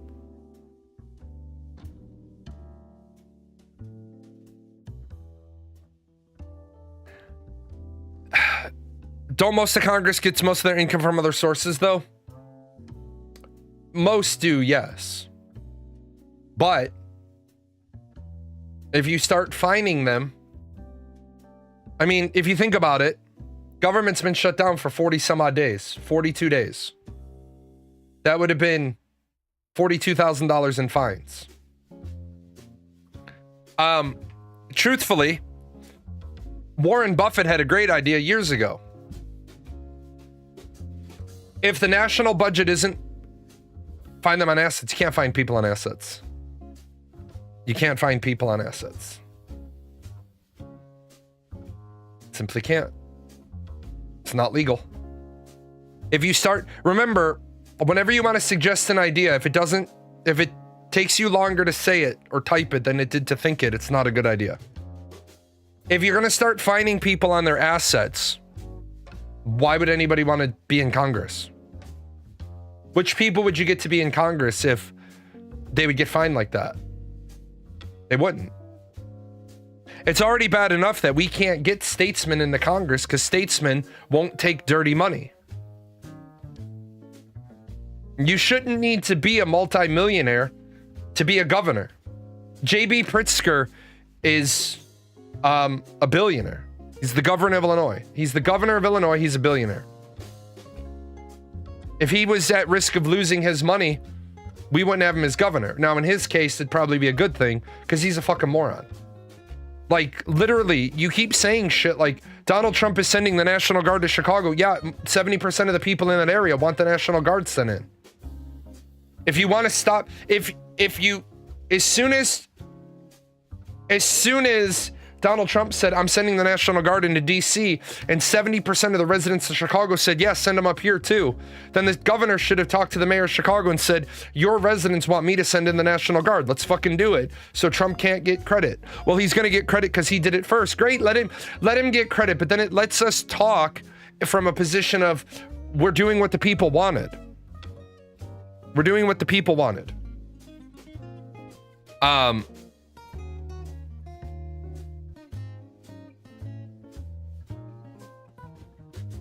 I don't see a problem with sending the National Guard into Chicago. They can't do law enforcement. Well, for the governor, they could do law enforcement because they'd be on Title 32 orders. What's wrong with sending the government? What's wrong with sending the military into a city that in one weekend had 58 shootings and 8 fatalities? And that's an honest to God question. What's the problem with that then? Your city had 58 shootings, 8 fatalities. Send the National Guard in. Are there going to be some people that might take it upon themselves to get into a firefight with the National Guard? Yeah. Should the National Guard win that one? Yeah. Look, man, you're stupid enough to shoot at the National Guard. Get fucked up.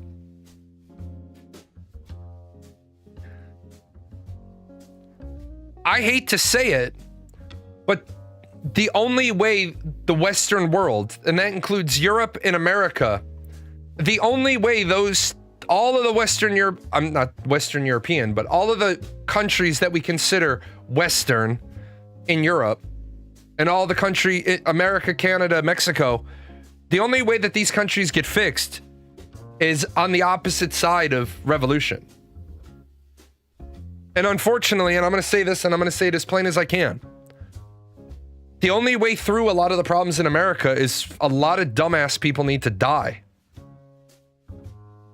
How do you focus on fixing a problem? Like, can you fix the lives of the people 18 to 35 in America? Can you fix the lives of these people?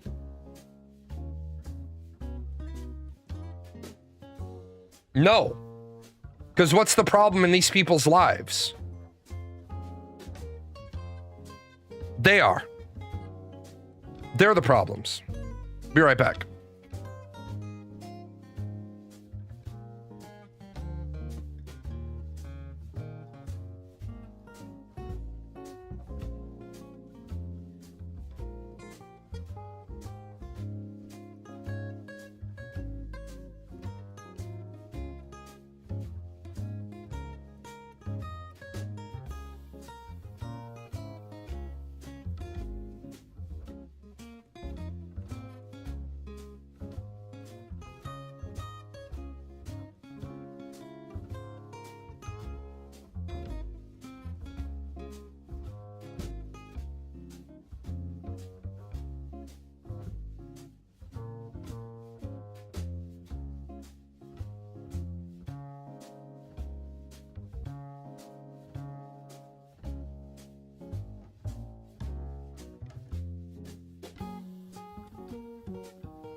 All right. So, let's see. Tara Reid is a liar.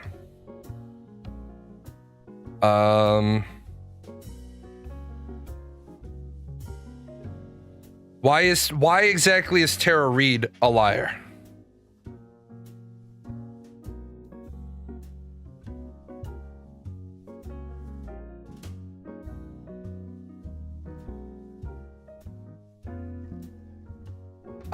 Tara Reid is the individual who claimed, who accused Biden of assault, said she moved to Russia years after accusing President Biden of sexual assault. I mean,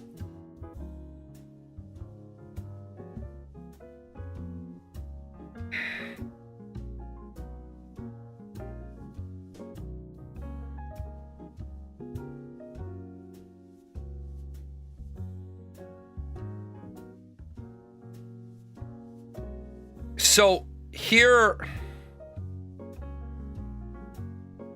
what I'm going to say is this. I'm not saying Tara Reid is telling the truth. I'm not saying Joe Biden is lying.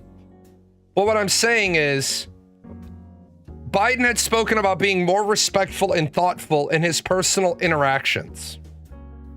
When you make a statement that you need to be more thoughtful and respectful in your personal interactions, that means at some level you accept that your interactions may not have been inappropriate, but could have been perceived as inappropriate. The problem is, if Joe Biden felt he had done nothing wrong, he wouldn't have come out and said, I need to be more mindful about more respectful and thoughtful in my personal interactions.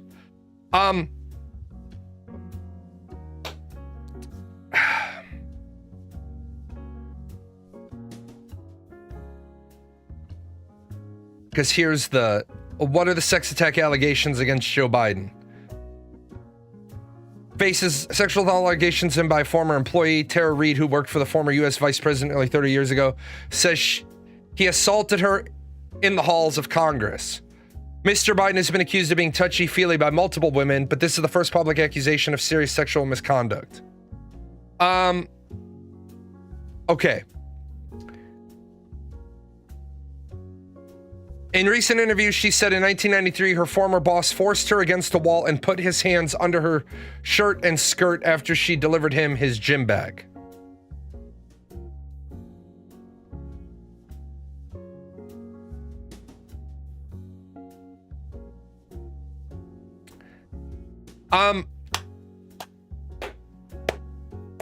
Okay.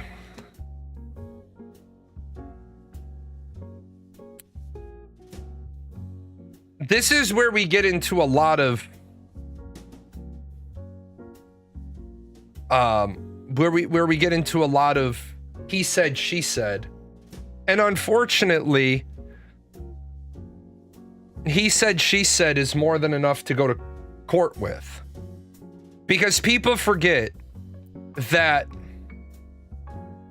testimony is evidence. People forget that. Witness testimony is in fact evidence. Their stories should be subject to appropriate inquiry and scrutiny. They should evaluate the full and growing record of inconsistencies in her story, which has changed repeatedly in both small and big ways. The truth matters. It did not happen, period. I have absolutely no knowledge or memory of Mrs. Reid's accounting of events, which would have left a searing impression on me as a woman professional and as a manager, Mr. Biden's executive assistant, Mary Ann Baker, said. So,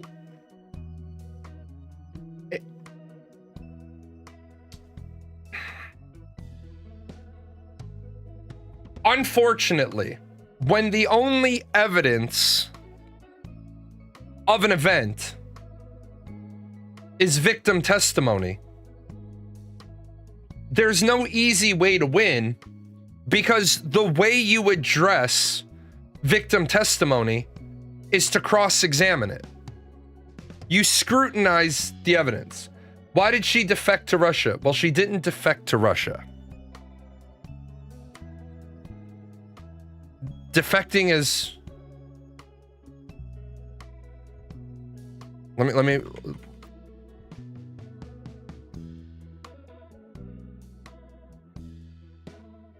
Apparently she did defect to Russia. Let me...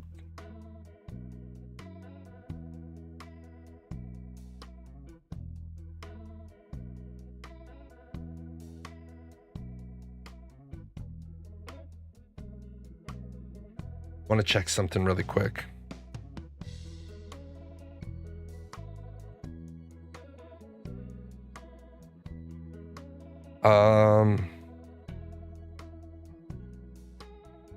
Yeah, she didn't defect to Russia because I'm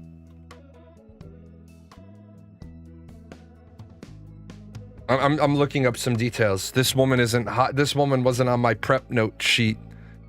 She hasn't formally renounced her US citizenship, and she was only recently in September given Russian citizenship. So to say she defected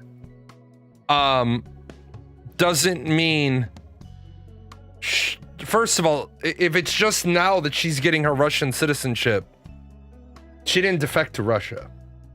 Also, yeah, when you defect to a country, you're abandoning ties to your country.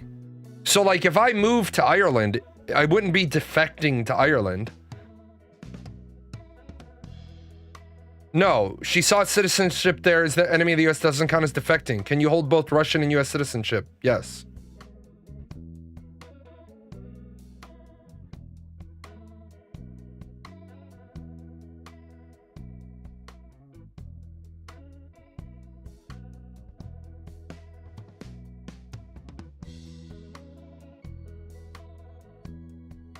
Yeah, Russia and US, you can hold both.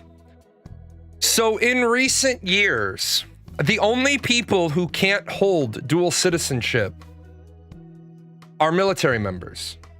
And they can hold both citizenships, but the military, you can't have foreign documents as a member of the military.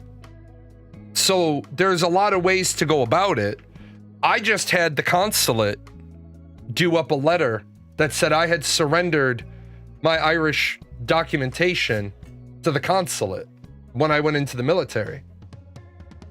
And then I asked the recruiter and everybody, I said, before I started this process, I had dual citizenship.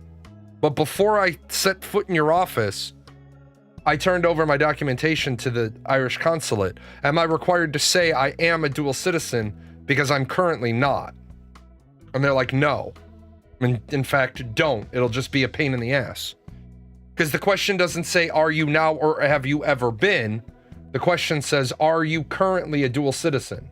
No, I've relinquished my paperwork to the Irish consulate. Now, as far as Ireland gave a shit, they were like, whatever, son, you want to serve in the US military, here's your letter. When you get out, just come see us. We'll fucking shred that thing and give you your paperwork back. Also, Russia is not an enemy of the United States. We don't have any enemies. The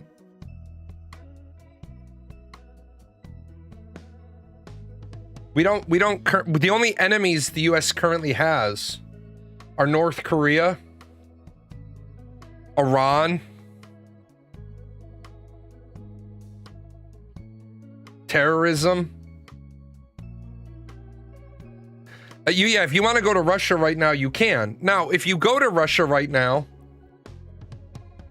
I wouldn't. I wouldn't recommend it. No, we're not enemies of chocobos. I wouldn't recommend going to Russia right now. I mean, you can.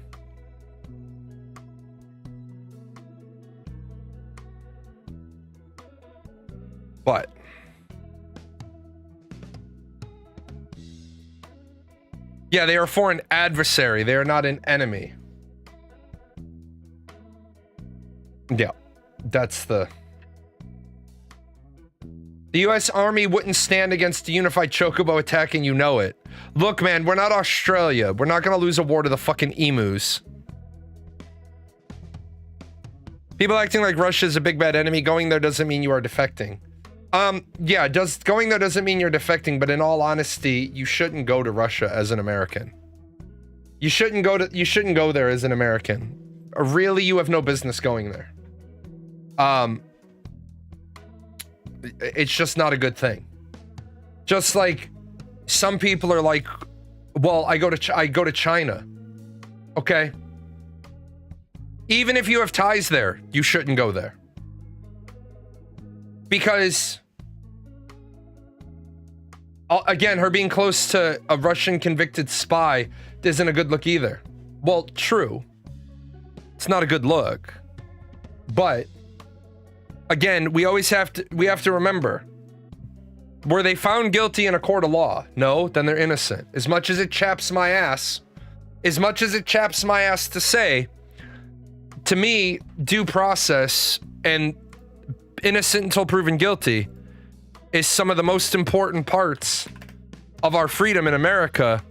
And yet everybody always seems like really, really anxious to condemn everybody.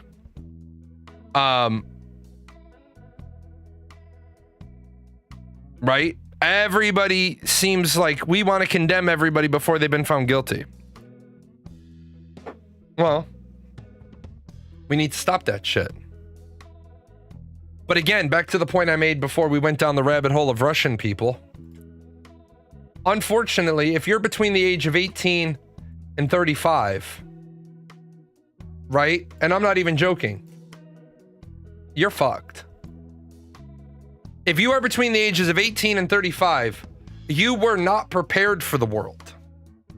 You are not prepared for the fucking world.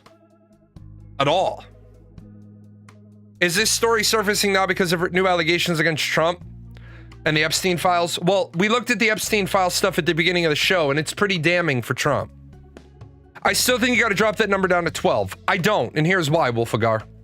I don't need to drop the number down to 12. I probably need to drop the number down to 16. I don't need to drop the number down to 12.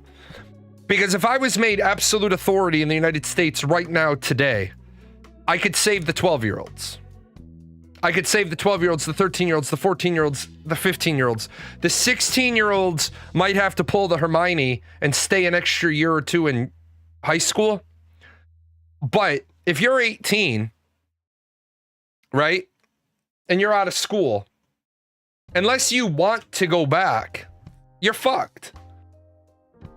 I'm not saying that every single kid who's 18 that graduated high school is fucked. Some of them do quite well. But in the aggregate, they're fucked.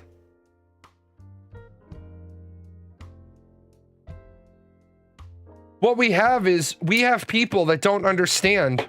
Like, for example, the guy that does the Amazon early morning deliveries, he makes like $30 an hour. He makes like $30 an hour.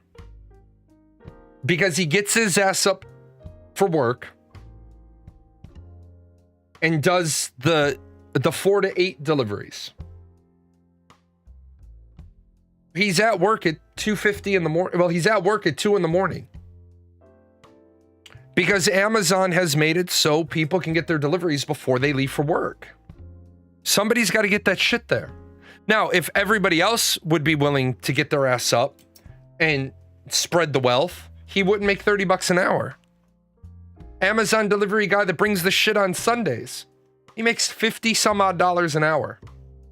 He says, I'm young and I'm getting my car paid for, my house paid for, my college paid for. He's like, yeah, it sucks. I have a college degree and I drive for Amazon. But I can't get a job making $25 an hour with what my degree is in. But I get my 40 hours regular time. I do at least 4 hours of overtime every day. I work Saturdays, and when I need to, I work Sundays. Because when I get called on Sunday, I get I think 52 or 56 bucks an hour. He says, because people call out all the time, but Amazon's not going to run the risk of pissing off all the customers that aren't going to get their deliveries. You did night shifts at the airport cargo during college day. Weekend payout was something else. Yep. Why did I always prefer to work nights? I always prefer to work nights because $1 more an hour, and historically, the people that were coming in to relieve me in the morning were the fucking Tweedledum and Tweedledees who couldn't get to work on time. And every 15 minutes that they were late was time and a half for 15 minutes. Most of the time, I was already on a 12-hour shift.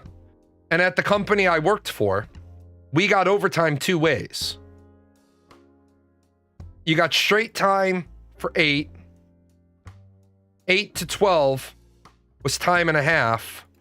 Anything over 12 was double time. You also got anything in there after 40, but not these hours.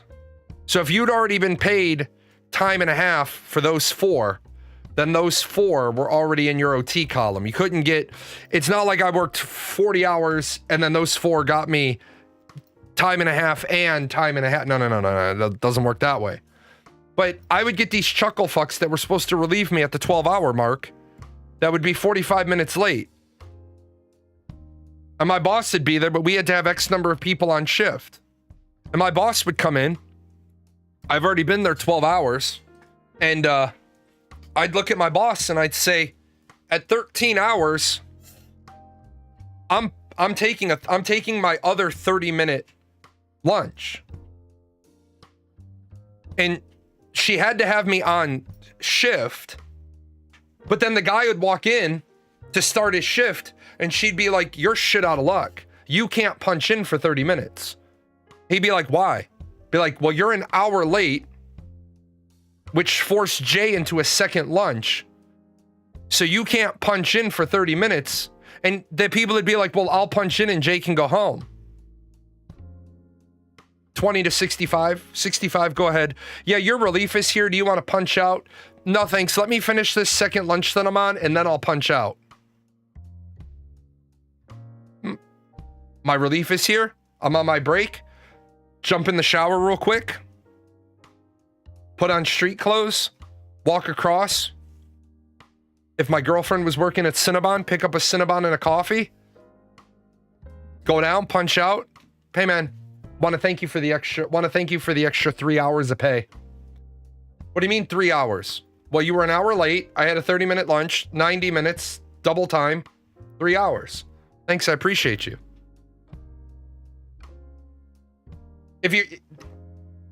Thanks.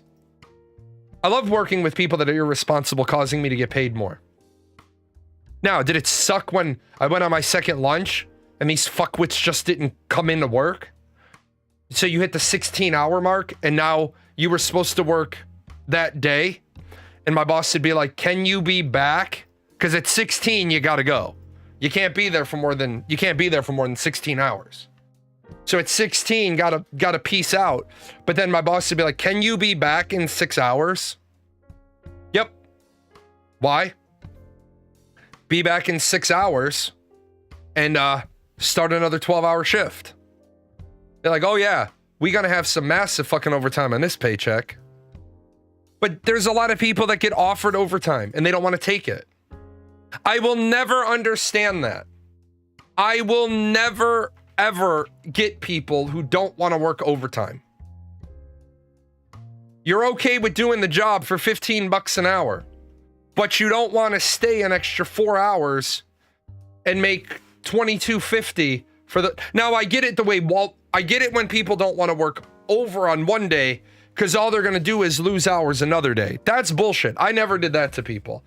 That's absolutely bullshit. So when you have it where you're on 5/8, but your relief doesn't come in this day, so you end up working at 12, and then these 2 days they have you work 6. Fuck that. If that's your company policy, I'm never staying past 8.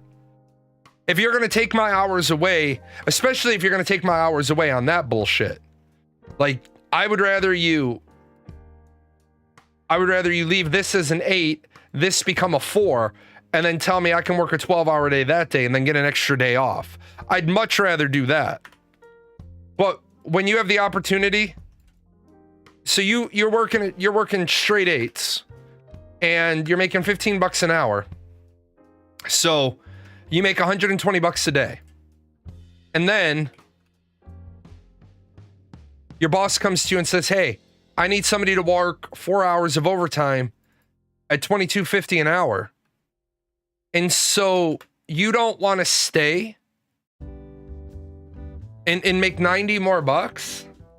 And then I hear all the stupid shit from people all the time. Oh, well, I'm gonna just lose it all in taxes. How the fuck are you gonna lose it all in taxes when we have a graduated tax system? You're not gonna lose it all in taxes. You're gonna pay 2% more on the next block of money. You're making $600 a week. You're not in the 33% tax bracket, buddy. Oh, I just don't feel like it. You don't feel like $90 extra doesn't fix a problem for you? That's why you can't help people. Like, for example, I told you guys a long time ago in a land far away when dinosaurs roamed the earth.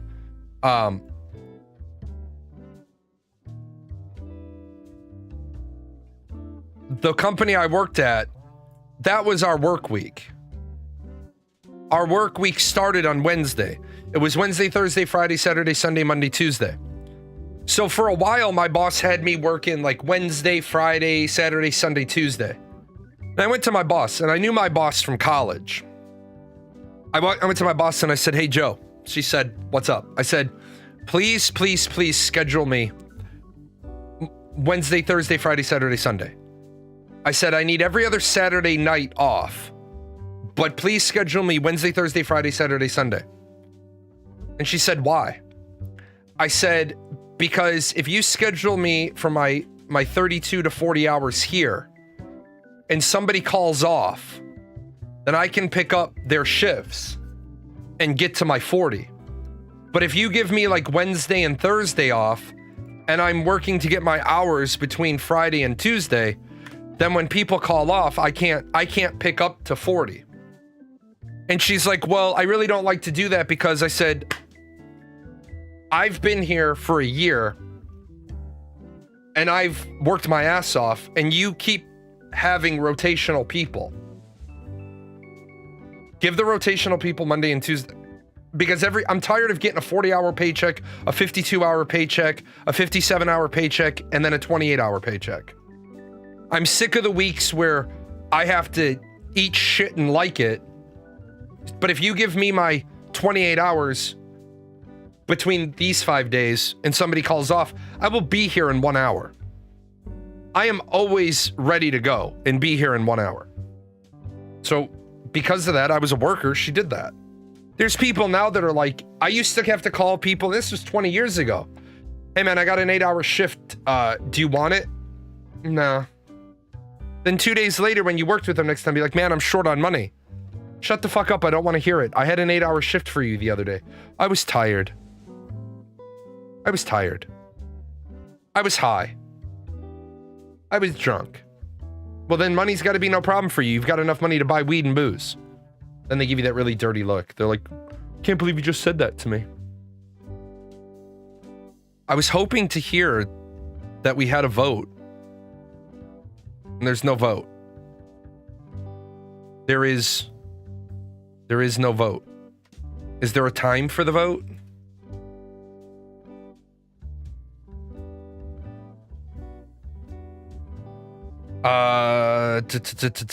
No, there's no time for the vote. House to take a bill to end shutdown.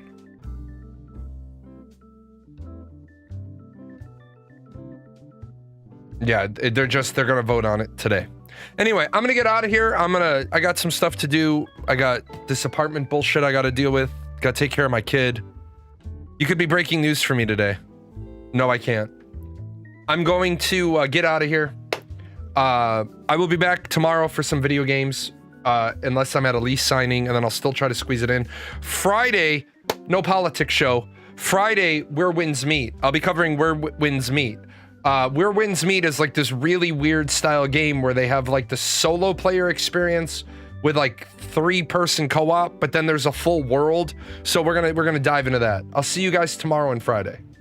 I wonder if the organic meat sack that runs this channel knows a lot of these sponsors don't sponsor us anymore.